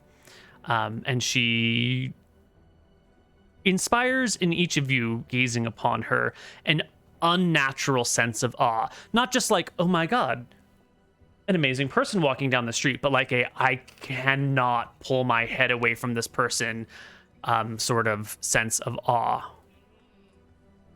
And she steps from the crater. I whisper to my sisters, I have to meet this person. She is incredible. I get I out have the already. crab thing over my eyes. I walk up to her. She looks to you. Hello. Greetings, Pebble. What a pleasure it is to meet your acquaintance. Oh. You know my name. Did you learn it from this song? No, I did not.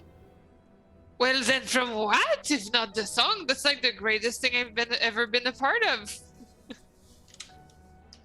She looks at you, and you can notice that she has like, a dozen earrings hanging off of each ear, and around her neck she carries an amulet or like a charm of some sort in the shape of a green leaf that's sort of like slightly cockeyed on a silver chain. And she looks deep into your eyes and says, "Who do you think I am?" An awesome person. Can I do a history check? Yes. Probably Pebble should do it instead of me. Ooh, 19. Oh, that's a really good roll. The medallion around her neck is the symbol of Nadinus, the goddess of nature. Oh my god. Then as I walk up behind Pebble, I will curtsy and say, praise be to Nadinus. Lazli. Wonderful to see you. Thank you so much for recognizing me. I have come here to thank you for not killing my creatures. So many other people in your position would have seen something they wanted and gone out of their way with sword and spell to hack and slash it to bits. And as the goddess of nature, I would like to personally thank you for sparing the lives of my favorite creatures on this beach on this day and finding a peaceful solution to your problems. Why use blades when words will suffice? Is there something I can offer you in exchange for your kindness, your courtesy, your far-sightedness, and your gentle intuition that will be of benefit to all creatures to follow? Topaz. A topaz. But we don't want to fall for that thing where you wish for the topaz, but you could have wished for like enough gold to buy 50 topaz. What? What if we could wish for something that would make her even like us more? Like Peace in the sea. peace in the sea. Oh. But truly a topaz would be great. No, like a bunch of topaz. At least two. Or no more ocean Truly, noise. Nadinus, my sister and I wish most to make our late parents proud and make our cobbler shop thrive. So we were about to journey far for materials to try and make even more impressive shoes, to impress the people of our town and hope to bring them to our shop so that we could serve them. So, in your wisdom, how best should we achieve this? You wish for knowledge and guidance. What an appropriate request. How very thoughtful and wise. Kudos. Thanks. Your parents, long dead by now, would be proud of you for your actions. Choose actions that would make them proud. You need not necessarily achieve tremendous success, but it is the way about which you live your lives that will make them most proud. Only you know what that might be, And that decision will have to be up to you, and it will have to be tried and tested, for no trait can truly be called a personal characteristic unless it has been forged in trials. As for success, as for business success, this is not my area of expertise. I'm the goddess of nature. I have nothing to do with business or monetary exchange. But perhaps I can give you some little bits of precious upon which you can adorn your wares or your shop. Perhaps that topaz? That That's such a sounds great like idea. something of a different god. I am the goddess of nature, not rocks and minerals, although this language that Malchus has possessed us with here is so limited because rocks and nature fall on... The god of chaos is a fickle creature. Do you know how O-U-G-H is pronounced in this language? It's like 7 different ways. Through, though, cough, though, what? Sorry, I'm just a little fuming over the limitations of the mortal tongue here. If I were a deity such as yourself, I'm sure such things would rankle as well. Excellent vocabulary, darling. Thank you. And she will take off one of your earrings and point to Boldora to reach out her hand. Wildar puts out her hand, looking at her With the sister crab the whole shell time. hanging on her. She will plop the earring face down into your hand, and you can feel it expand into like a collection of things in your hand. But she like keeps her hand on top of yours, so you can't quite take it away yet. And she says, "These should help guide you in your quest. These are the finest bits of things from underneath the sea. Pearls, little bits of shells, little spines and spikes that you may," she tilts her head to the sky for a moment, "adorn your shoes with." Interesting choice of profession. Well, Like you said, we must honor our parents. We were cobblers. Well, And and so I'm we also, shall I'm be. also a bard. I also sing. Also. I need the shoes to walk in nature because it's sharp out there. So you could say we're kind of partners. Thank you.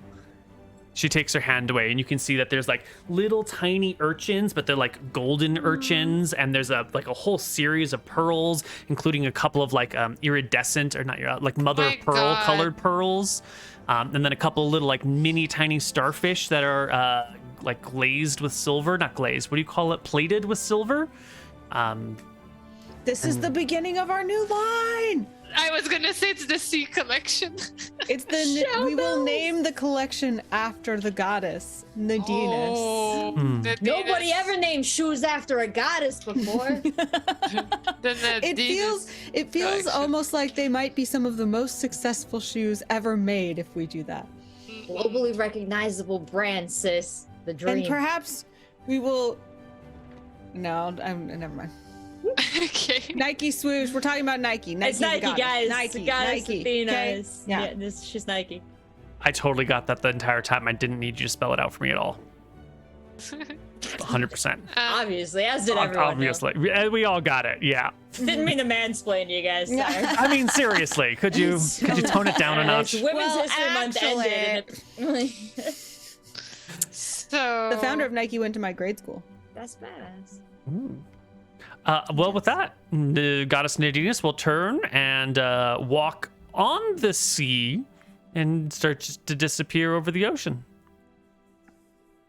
she was so cool. Yeah, she was. I want to be just she was like like her. do you think she's our friend?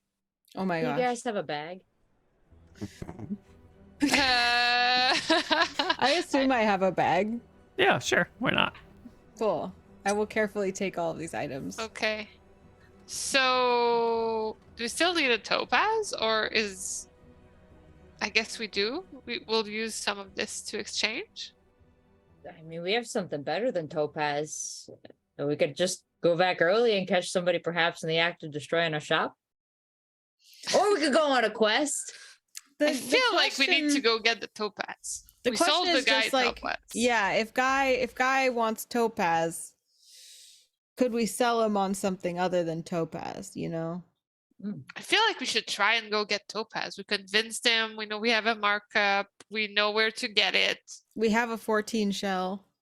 We have a 14 shell, and if it doesn't work, we have the armor shell, and then it doesn't work, we have the Nadina's collection. Valid. And actually, I kind of want our shop to get wrecked, and then Francesca to be on the hook for it. So, all right, we continue on our mission. One question though, like, if our shop was to get wrecked, like, what are we losing? Our shop. We delivered all the orders we had, right? Yeah. There's not a lot to steal. Yeah. I mean, there's the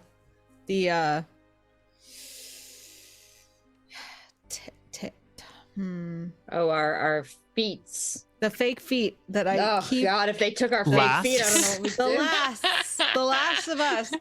Us as last. The last of us. Yes. Oh, so we would do the last, so we would have to redo the last for each time. Oh gosh. So you're saying only creepy feet people would rob our shop anyway, which would definitely be Francesca. Mm-hmm. She is a creepy foot person. Just. All right. I guess it'll be okay. Let's go. Okay. Well, why don't we just cut a couple of days while you gather all the adventuring supplies that you will need. Yeah. There's not much else going on. And then away we go across the forest in the direction of Ignition. Yeah. Any particular things that you want to call out ahead of time, like you're going to spend all your money to hire like a cart to take you there, or you want to spend wait a bunch of time until you can find other people that are headed in that direction, or you want to march all night without ever sleeping and just be exhausted by the time you get there, but get there really, really fast. Any unusual travel accommodations you want to account for? Can I try to offer my services as a minstrel to a caravan in exchange for letting us ride on a wagon? Okay, we're gonna need first we're gonna need a better than average, like a 16 luck check, just to see if there's a caravan or someone that's already headed to Ignition in the next day or two. And then we're going to need a persuasion check versus their wisdom check to see if they think that's a good deal. 10. And you ask around a little bit, and after a little while of asking, it doesn't seem like anyone's headed to Ignition right away. You could take more time to find somebody, or you could wait longer. But we want to invite Guy to travel with us? We could potentially offer to knock some of the price off, and if it looks like there's traps ahead, we can make him go first. I feel we'd it's have to not go right. back for him. Yeah. Oh, we're that far. Okay. And we need to have a margin. Yeah. Let's actually, just walk. Speaking of Guy, he did come by with the 600 gold down payment. Oh, shit. Are we carrying that? Are we burying that? Yeah, how do we ladies? Can we leave some with proton maybe? Yeah, well, you can leave money in your house. I like Tony as much as the nice guy with 600 gold, and we're gone for a week now. Well, look at your house. There's chests here. You can just leave it in your chest in your house. No. Chest? That's where everybody keeps the best shit, in a chest, this guy. Do we got a loose brick 30 feet down in the well in the backyard? That's not where I keep my stuff, though. Stay out of my well. You could ask him to hold on to it until you're back from your trip. That might. We could solve this problem later of where you hold your stuff. We need it because we need to buy the topaz. We need to buy the topaz. Yeah, let's bring the money. All right, you're taking it with you. Bringing it all. We'll split it in 3. All right. Okay, each of us is holding 200 of it. Yeah, only 200 gold each. Jesus. Yeah. That won't go wrong. And you're holding our extra stuff. And I'm holding the Nadina's collection. Yeah. So we're carrying a lot of money, so I'm kind of paranoid leaving town that somebody would know we have this much money. Because the lender could have followed Guy to see us get the money. So we should sneak That's out. even more reason to just get out of town now and start. Yeah. We should go.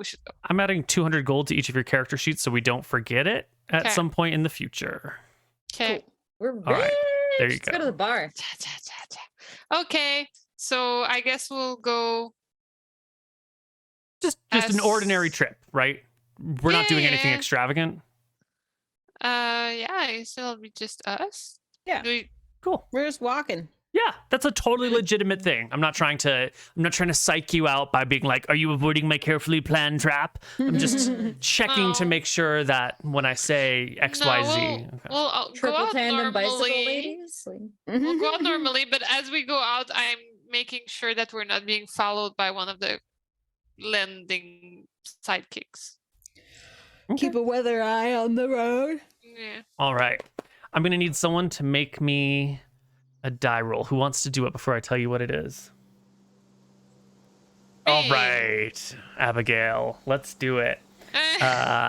Give me a d20. High is good, low is bad. This is for the sorts of things that you might encounter. Well, no. High is a low roll dictates the, how do I want to say this? You're building up a lot of feelings right now. The eventfulness is what we're going to call it of your journey. So actually a high roll is more eventful, a low roll is less eventful. Flat d20. Okay. 12. Average, it's like medium. average eventfulness. Eventful. Yeah. Right. That's probably good. Average. We can probably handle average. And Rachel. Yep. I'm going to want you to roll me a 2d10. Don't worry about what it means. Don't worry about it, he says. What's a 14 do? Okay. And Anna, I want you to roll me a d2. D2. Yeah. We're gonna die. He This says. is the worst. Neal's delight just shiver. And Jen, give me a d6. Oh my god. Leg spasms. All right. And Rachel, one last roll. Give me a d10.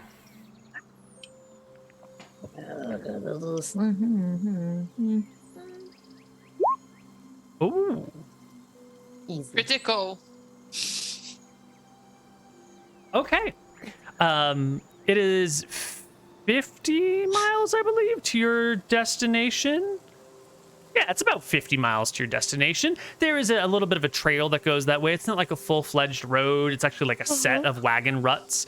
And there are some places, that crosses a stream where it all falls apart and you kind of have to pick it up again. And, there's like a little canyon over here. It's a bit of a mess. And for the first 2 days, because you're dwarves, you don't travel that fast. You travel at the fast speed of the slowest person, which for y'all is going to be like, 12 miles, maybe 15 miles a day on a good day. So we're going kind of slowly here.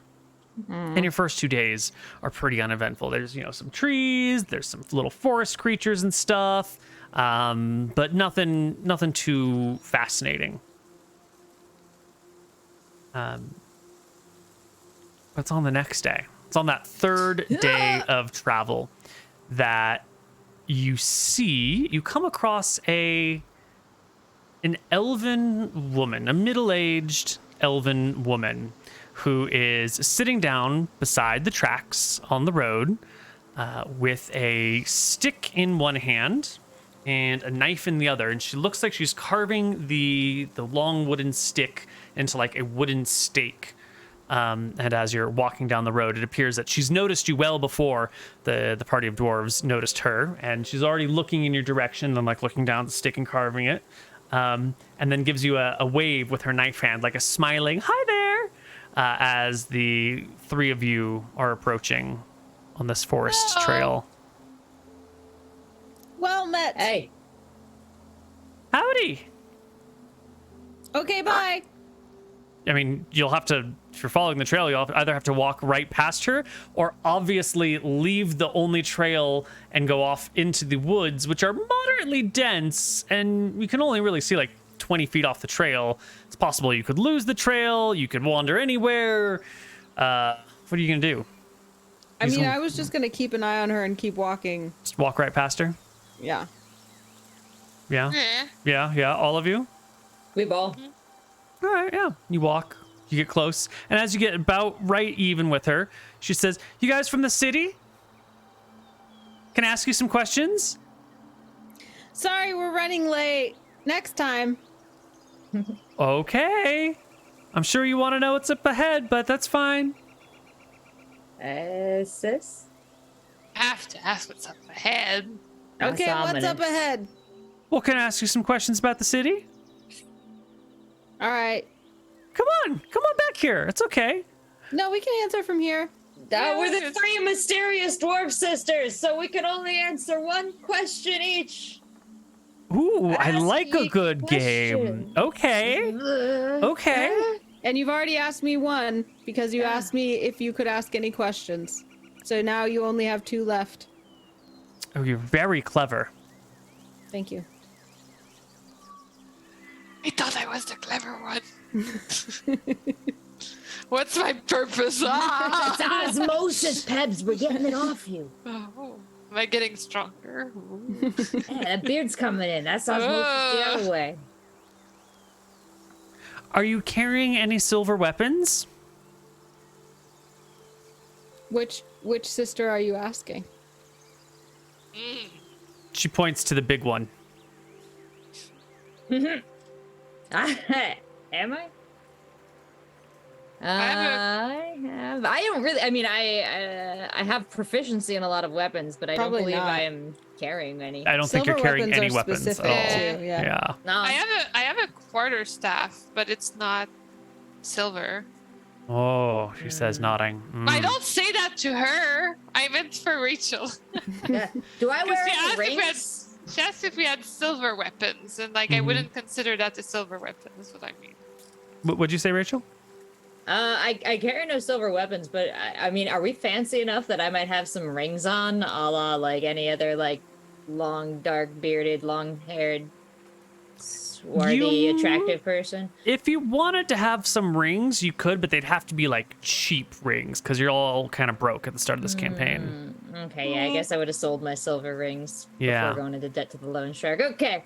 I mean, they call them lead, but you could call them silver. Well, it's not the same at all. She looks to the other one. Last Hi. one, Pebble.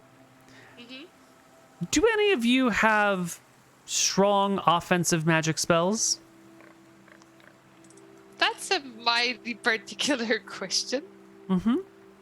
I thought you wanted to ask questions about the city. Oh, I did, but then you were so clever that I had to change my mind. I had to know more about these very witty people I was speaking to. The city can wait. There's always more travelers, but who are these folks? Hey, she just asked who are these folks? Pebble. Well, I asked about the spells. she asked about the spells first. Do we Come have now. That's the order of the spells? question matter, Pip? Powerful I mean, offensive spells. Wait, out of this discussion, do I think Anna has powerful offensive spells? I mean, she has offensive spells, but you know, The powerful. I definition guess of is powerful is very, it's up to Lady. you. yeah, it's pretty Lady on the subjective. road, we just met you. Are you gonna side-eye my sister's spells?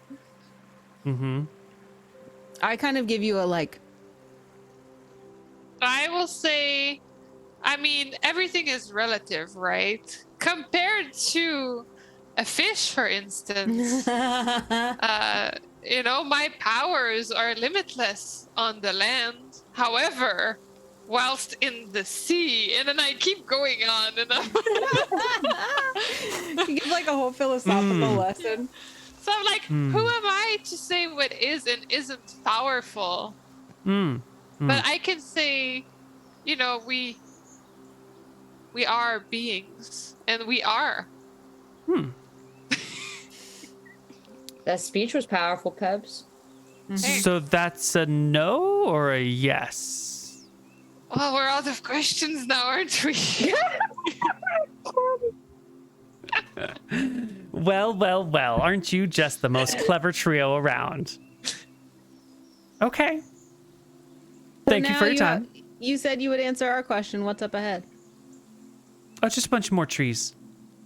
Cool. Oh. Thanks. It's a nice Bye. path. Like, Bye-bye. different from these trees kind of trees? Hold on. Yes, they are. In like a way that we're gonna like? Well, I would ask you more questions about what you like, but I'm out. Have a nice trip. It's a shame. Thank you. Bye. But, so we walk away, and I'm like, what did you say about the trees? Something about them. That they're different. Oh. Yeah, you guys stop hearing them birds? Yeah, there's no more bird sound. That's really creepy. That's sounds like a mighty scared section of forest over here. Or Neal clicked something. I can't tell. Is I'm this pretty immersive? sure he Are we did, but like, immersed? let's imagine it's completely silent. It's extremely creepy. Does it even make sound when I step on the ground? Of course Can it does. And a tree falling? Well, we're not listening. Neal, does it? Mm-hmm. It makes noise. I promise. Okay. Can I create a minor illusion of us walking ahead of us, like creeping ahead of us, 30 feet ahead of us? Yes, but it wouldn't make you invisible, right? It wouldn't hide you. Oh, I see. Sorry. So in front of you, you want to create the image of you. Mm-hmm. Okay. Can you put minor illusion in chat so I can see what its area of effect is? I want to make sure you've got enough. 30 feet. What's its range? 5 foot cube. Oh, so just me then. Okay. Just one lazuli up ahead. Mm-hmm. Why didn't you choose lazuli as the gem for the shoes? I don't know, because we're... Lazuli Are you is a objectifying my much sister? prettier gem than topaz, obviously. I don't know why I'm we so picked sorry. topaz. I don't know why we picked topaz. It was the gem of the moment. Okay. It was. Right. So It you are was going to last season's gem. Yeah. you're going to create the image of a lazuli walking in front of the party. Yeah. She pronounces it Lazuli. Lazuli, my apologies. Okay. Must be Cool. lower than that. Can't create light, sound, smell. There's no sound. Yeah. As in Steven Universe's Lapis Lazuli. Lapis Lazuli. Yeah. Okay. Okay. Cool. And what is everyone's passive perception? I was just looking for that on here. Yeah, I just Oh, thought, you know, 14. Oh, wow, that's 13. actually very good. Okay. I got 14, 13. 13. That's also very good. I don't roll that, do I? Where am I? I'm lost on the sheet. Under Passive wisdom, 10. 10. Okay. So we're gonna do. who's following us? Okay. So you will notice very, very soon, maybe 10 minutes down the road, that there is a big old black bear that has creeped up behind you guys and is sort of following you from a safe distance, like looking at you. I guess I shouldn't say following, but it has it approached you from a distance of maybe 20, 30 feet down the trail, and it's looking at you over a slight rise. Yeah, black bear, not a brown bear. Oh, Does okay. it look Like big raccoons, they're fine. Probably Does smell it- something delicious. Does it look like the elven woman? Is there like a No, it's a bear. okay? I don't know, like same hairstyle, same eyes. Same eyes. Like anime hair, like yeah, descended from. Okay, cool. So no ties to the elven woman. Just No, making sure. it's just a bear. Yeah. I mean, what is the young saying? Black bear. Don't care. Brown bear beware. Yeah. It's the worst rhyme of all. You definitely never mix them up. Like, and, we're dwarves, so like, what is our height relative to the black bear? Is this like a mount or is this like a puppy dog? Mount, yes. Oh, okay. Yes. And are we carrying food? Yes. Okay. I feel like Boldar's gonna just turn to face the bear and take some food out of our pack and toss it to the bear. Oh, I remember just saying. I didn't Oh. actually Google it. I've been watching Alone, the TV show, and they talk about bears a lot, and I just remembered part of the saying. So the saying is definitely for a bear that is brown, it's lie down, because brown rhymes with down. This is an actual show that you watched? Yeah, I do. It's a survival show. I thought you were making this up. This is great. No. You live in the middle of a city. If the babe. bear Are you is worried? brown, lie down. Okay. And if the bear is black, I think it's attack. Whoa. Yeah. So, Bildara, make yourself really big with the crab shell and run at it. Oh. Wait, but we don't know, like, maybe it just smells like, I smell like a delicious crab meal. Well, don't hurt And it's- it. But we don't need to really attack it, but I think it can get scared. I think That's what I'm brown saying. bear, Hmm. you lie down for the brown bear, and then you scare and attack the black bear. And if it's a polar bear, you're dead. There's nothing to do. Boldara's heart is too soft, and Boldara Polar is too bear. inspired by our friendship with the crabs. So Boldara is just gonna be like, oh, hey, you can't follow us. Here, have a snack. And obviously, in the back of her head, because she's not done any dog training, she doesn't quite associate that this is a reward for the bear and perhaps an incentive to keep following us. She's just gonna feed it and hope it goes away. I really appreciate it how you no. point out all of the flaws in your own plans. It's very Yeah, rewarding. I know. I'm gonna like pat Bildara on the shoulder and be like, okay, but if that doesn't work, can you please run at it like a giant scary crab to scare it away? And do the crab thing. Okay, sis, if the bear gets any scarier than it is right now, I'll make sure it leaves us alone. Okay. Okay. Right. You throw some food at the bear. It will go over to the food and sort of nose it a moment and nose it the other way for a moment and then pick up the what did you throw? What's your I'm going leaving town for a few days It's the rind food. of the cheese. Like, it's not, we ate all the good part of the cheese out of it, but it's still got some good chunks in the taste. It'll nose it one way, nose it the other, and pick it up with its teeth and just like place it off the edge of the path and sort of nose it around a little bit. Kind of sniff at it, licks it a little bit, and makes a face and sits down next to the cheese. Nice. Good job. Well, we continue on, I suppose, right? Yeah. Mission accomplished. Yeah. You continue on. Maybe Maybe the goddess of the forest is gonna give us some. In the Some back horse- room, I'm a little concerned I littered because I didn't see the bear eat the cheese, but like, I'm gonna let that one go. maybe a half hour later, someone's throwing a look over their shoulder and there's a black bear again. No. It could be the same black bear, or it could be a different black bear. You're not really sure. Does this one look like the elven woman? I'm just kidding. Oh no, he's back. I mean, maybe he won't attack us. Maybe we can just keep walking. Maybe we have a bear pet. Maybe we now. can adopt it. Yeah, just follow us. It's all good. Let's keep walking. See if it attacks. Sis, can you ask this bear what they want? If I do, I won't be able to do any magic for the rest of the trip. That doesn't sound like a good idea. Oh, no magic. Oh, I know. That's. No.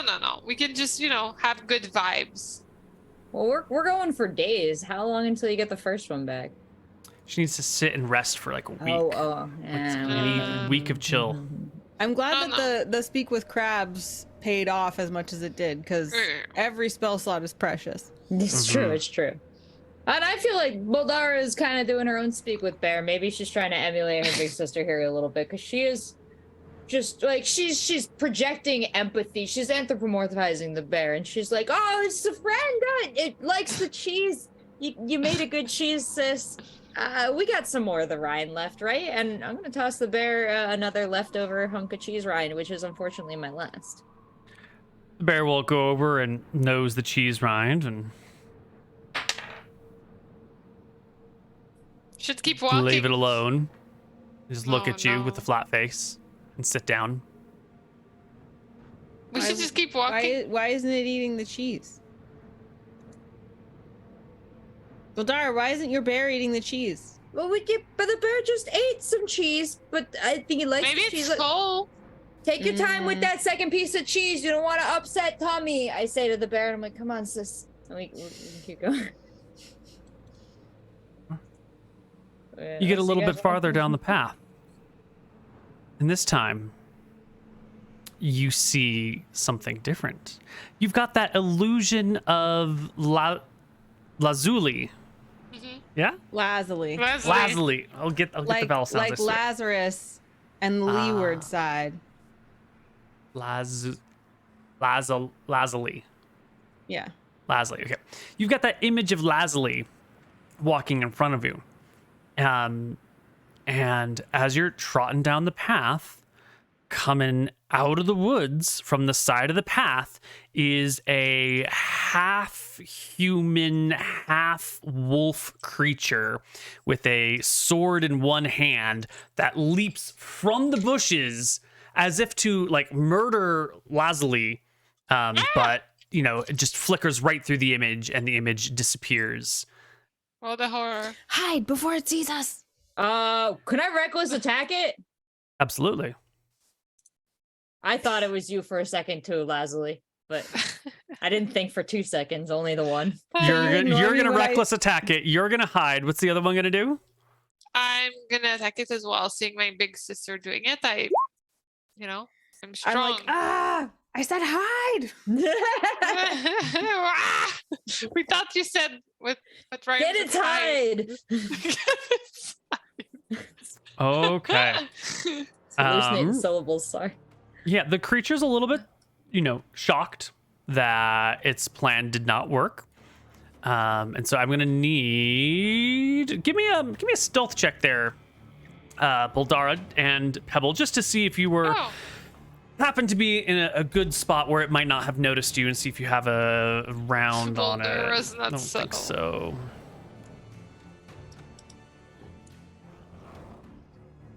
Hmm. 11? Yeah. Oh no, it's definitely spotted both of you. I will need you to make me initiative rolls. Ah! High is good, Jen. No, I'm screaming because I forgot to click the character token first. Oh no! Oh wait, can I make it? As per the curse. Yeah, Oh, that is the curse. That wasn't valid, so I should click it. But it is a good initiative roll, but it's still cursed. Next time. Do I roll initiative too? Yes, but you're hiding this round. Yeah. Yeah. Is it really not here? I thought I can do things from hiding.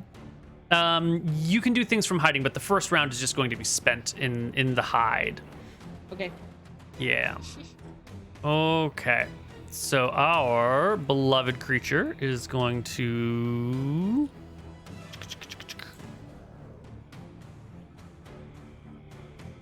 roll itself some initiative. And we've got you, and we've got you. And Baldara roll the same, actually. Yeesh. Excellent. How do they have the least amount of HP? What? Who? Me? Did you add your HP from your level up? That makes sense. 21 for you? Yeah. You have the Okay. lowest con of the party. Okay. Mm-hmm. I thought the monk would be more. You roll a d8 plus your con mod plus your dwarf mod. And your sister does the same, and you're both d8s, but she's got one higher con. And so her base HP was a little bit higher, and you rolled the same on your second level. Okay. Bad luck. Fair enough. And I had good luck. Haha. Mm-hmm. For once in my life. All right, so Pebble, you're the first one to go. Mm-hmm. What are you gonna do? I will. I feel like we've already been through so much with our first episodes. I feel the force, the key channel through me. And I know this is a crucial moment because we're carrying so much money. We cannot afford to lose it, so it's very serious. So I would like to go on the offensive and use flurry of blows. Yes. So I'm gonna start with a quarterstaff. You're muted. Are you? Yes, sorry. Lucky for you, the largest range that Lazuli can cast her spell at is 30 feet, and your max movement is 30 feet, so you can close with the creature in a single round. Because I'm level 2, I'm so fast. Because you're level 2 and you're a fast dwarf. Oh yeah, fast dwarf. All right, so that's my. Oops. Oh, I did an arm strike first. Oh well, good enough, right? Yeah, you run all the way up to the creature, and you are you supposed to be using your quarterstaff? I wanted to start with the quarterstaff and then follow it up with 3 bonus. Yeah. Well, you hit it. Go ahead and roll your quarterstaff attack so you can use the quarterstaff damage, or I think it's just a D something. Yeah, roll that damage. 6. Excellent. Your 6 damage seems to have very little effect on the creature. That is to say, it has absolutely no effect. Your quarterstaff smashes the creature in the face, and it like barely turns the head of the half wolf, half man, who then immediately snaps back to you with not a broken nose, not a hair out of place, not a drop of blood on its gums. But I did already say I was gonna do the flurry of blows, so I should do the other unarmed attacks.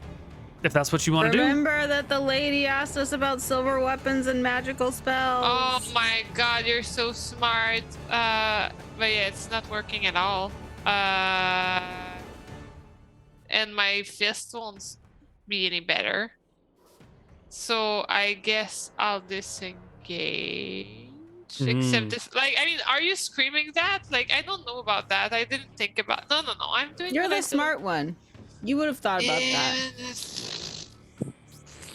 It sounds like Jen is panicking in the moment. Do you skip your whole turn to panic? No, I'm gonna do the other hits like I said I would. Do it then. Roll them. That's what. So the first one was already a hit, right? The 16. Yeah, that was this quarterstaff attack, but. Oh, okay. Okay. Just make some unarmed strikes. It's just fresh dice. Keep it going. Yeah, you smack it a second time and a third time. Those hits all land. Yeah, it all lands. It's and they horrible. do absolutely nothing whatsoever. And then I go, Lazuli, this is your round to hide, so go ahead and give me a stealth check to see what sort of cover you can get against this creature as you're diving into bushes, shrubs, behind trees. Unless you really want to change your action. You don't have to, I suppose. We did roll initiative. You're not tied to your action. I think that this is really dangerous, and I'm seeing that my sisters have like no way to fight it. So I'm gonna go ahead and I'm gonna cast Vicious Mockery. I'm gonna say, "Your mom!" That's a wisdom save? Yeah. And my spell DC is... where is it? 13.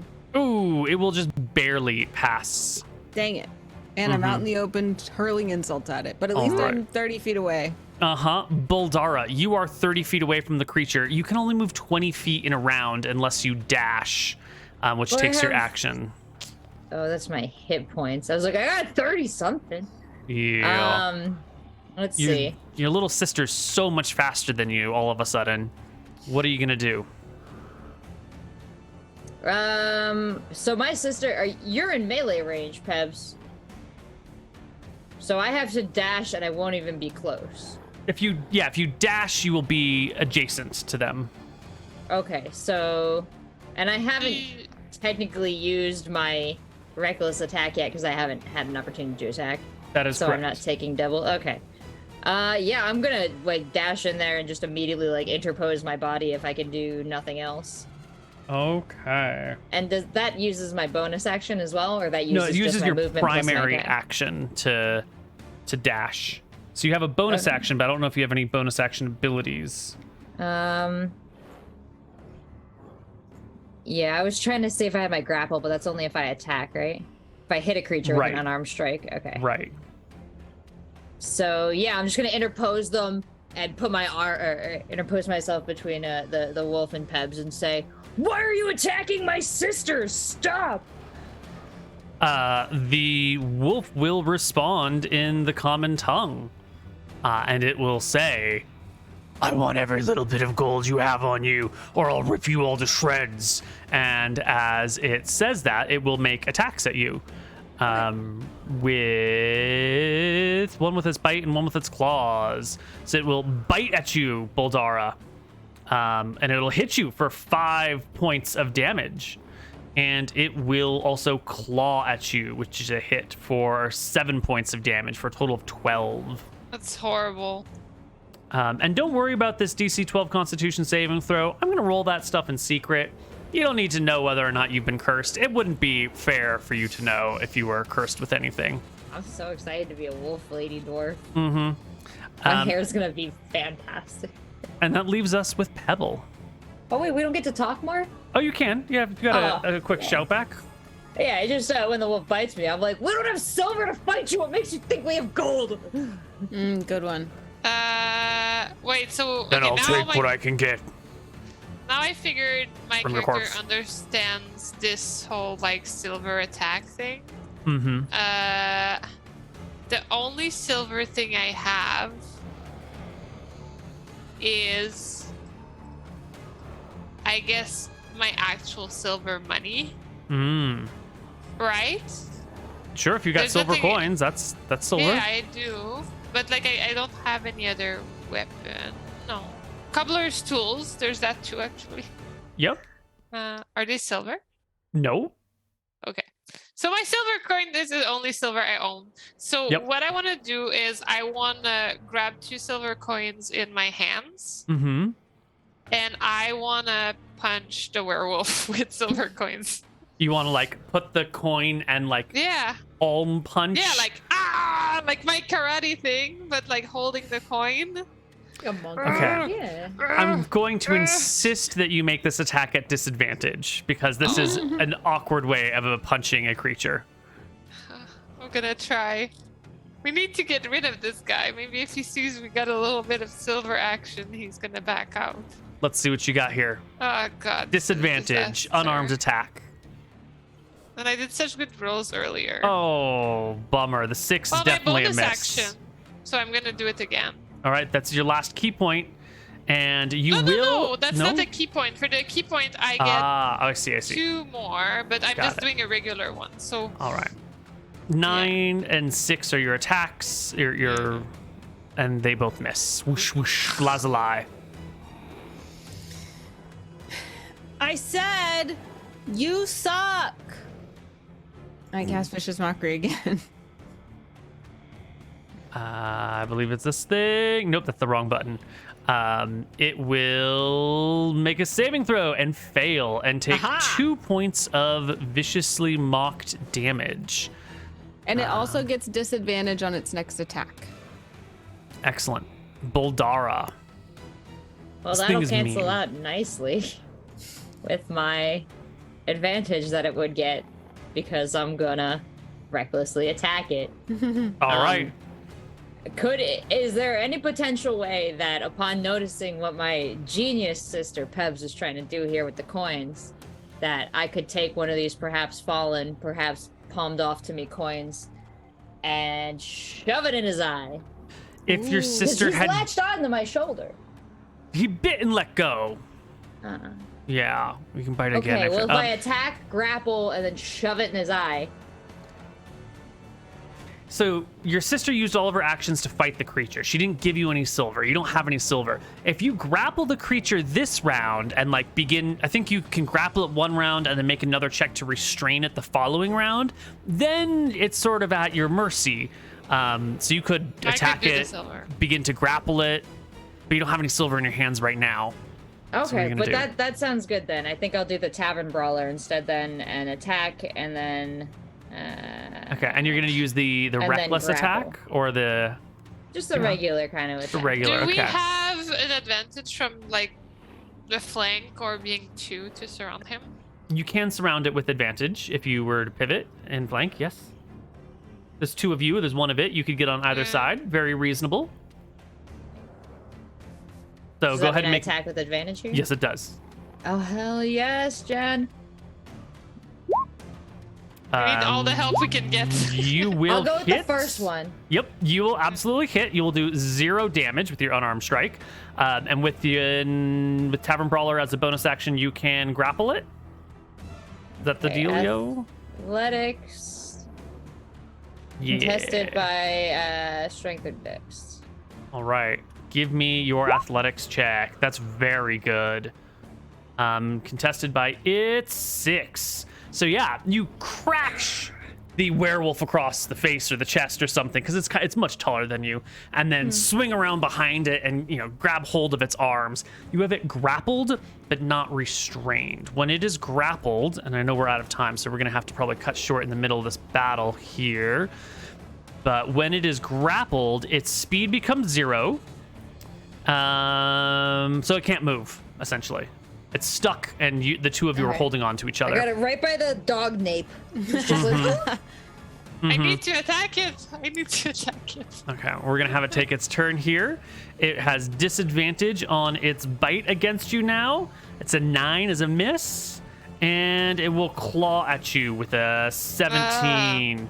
So it tries to bite at you, but then with your arms on it, it just like breaks you for another 6 points, Boldara. Like this. Did they get me? This is so Just like much that. It's a damage. vicious wolf. No!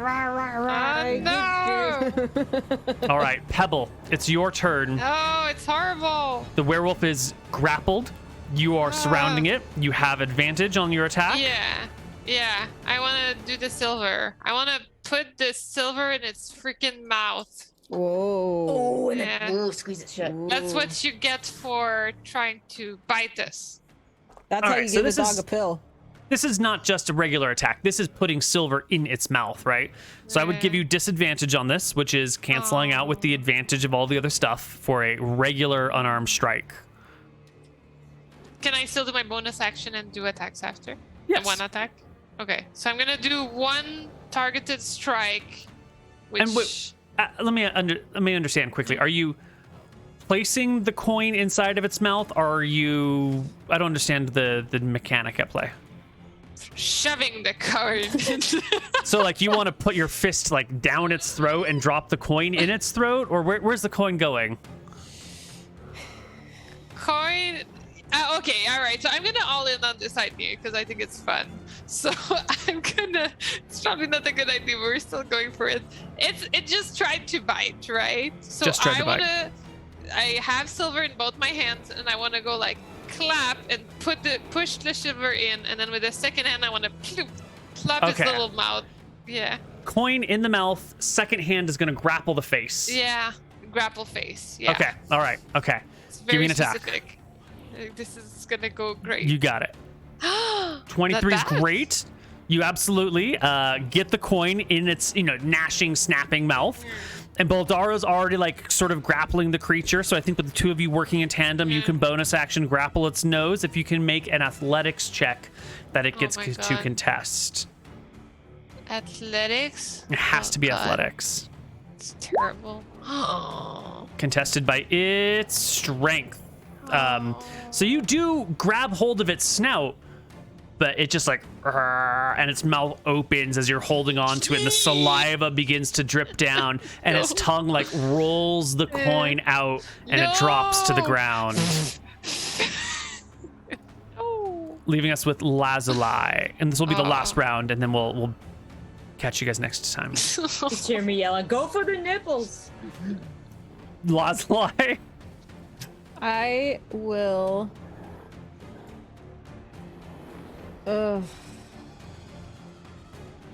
I'm gonna try to help with this coin insertion plan by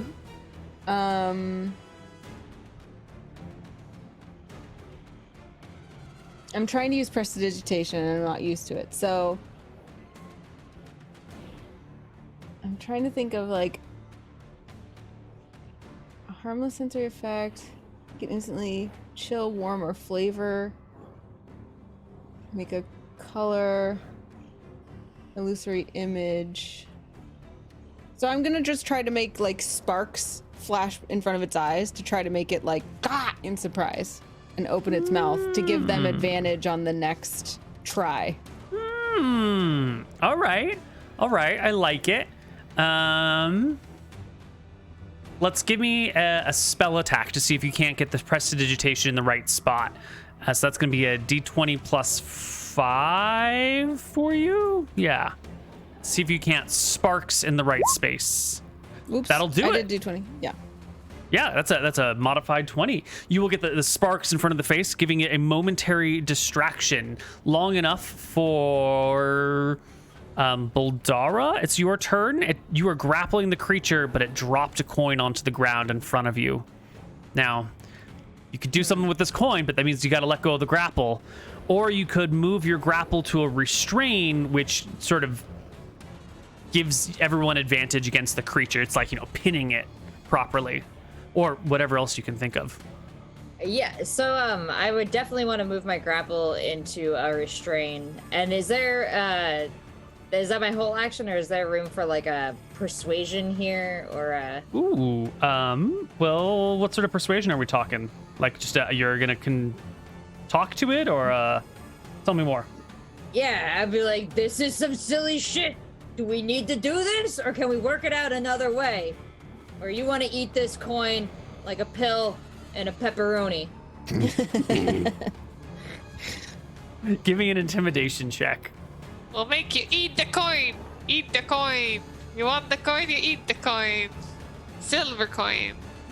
I'm saying it like Batman in their ear. Silver coin. And also give me an athletics to see if you can move the grapple to a restraint. Oh, that's very good. That definitely beats its athletics check.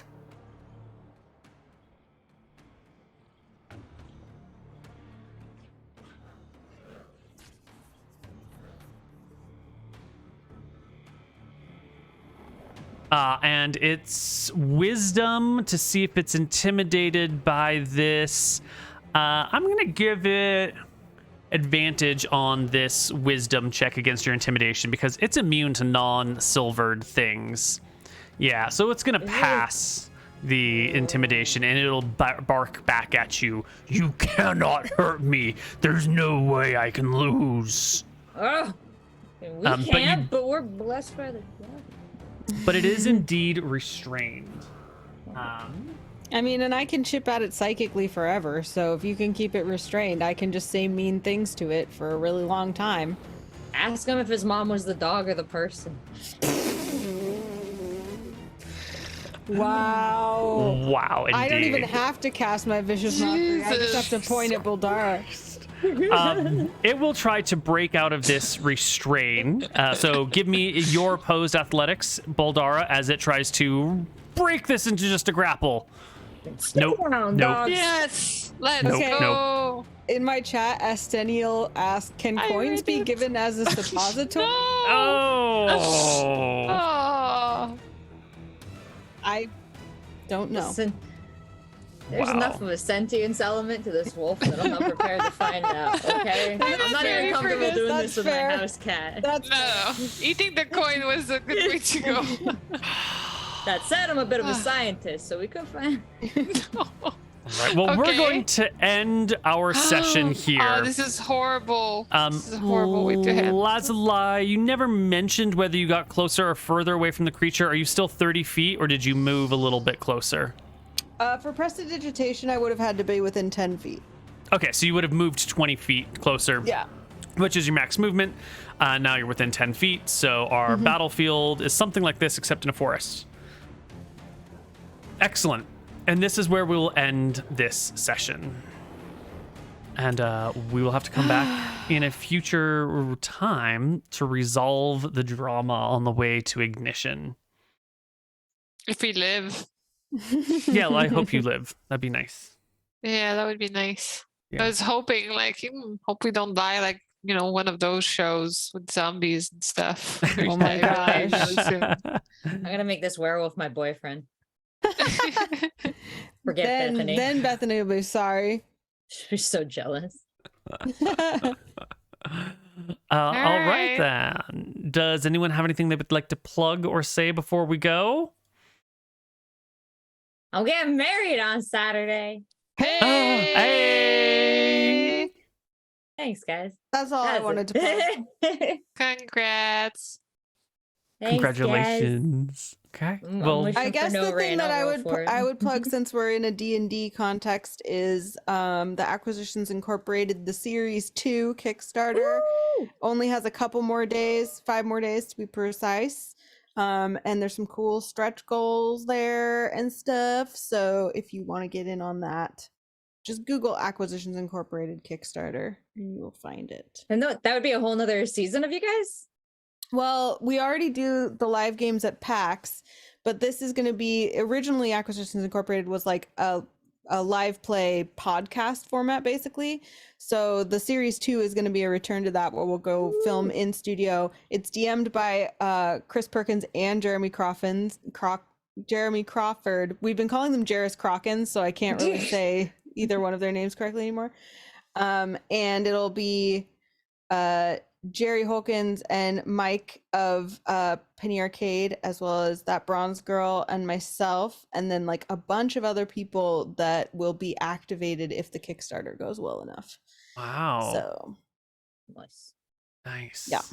Also, there was a massive time skip, and in the last game from PAX East, if you want to go back and watch it, was a doozy. There was a big ol' DM kerfuffle and a time skip, and Evelyn is a new paladin in a way. I won't spoil, but go watch. All right. Well, that's it. We'll catch you next time on City Dwarves. Bye-bye. Thanks, everybody. Bye.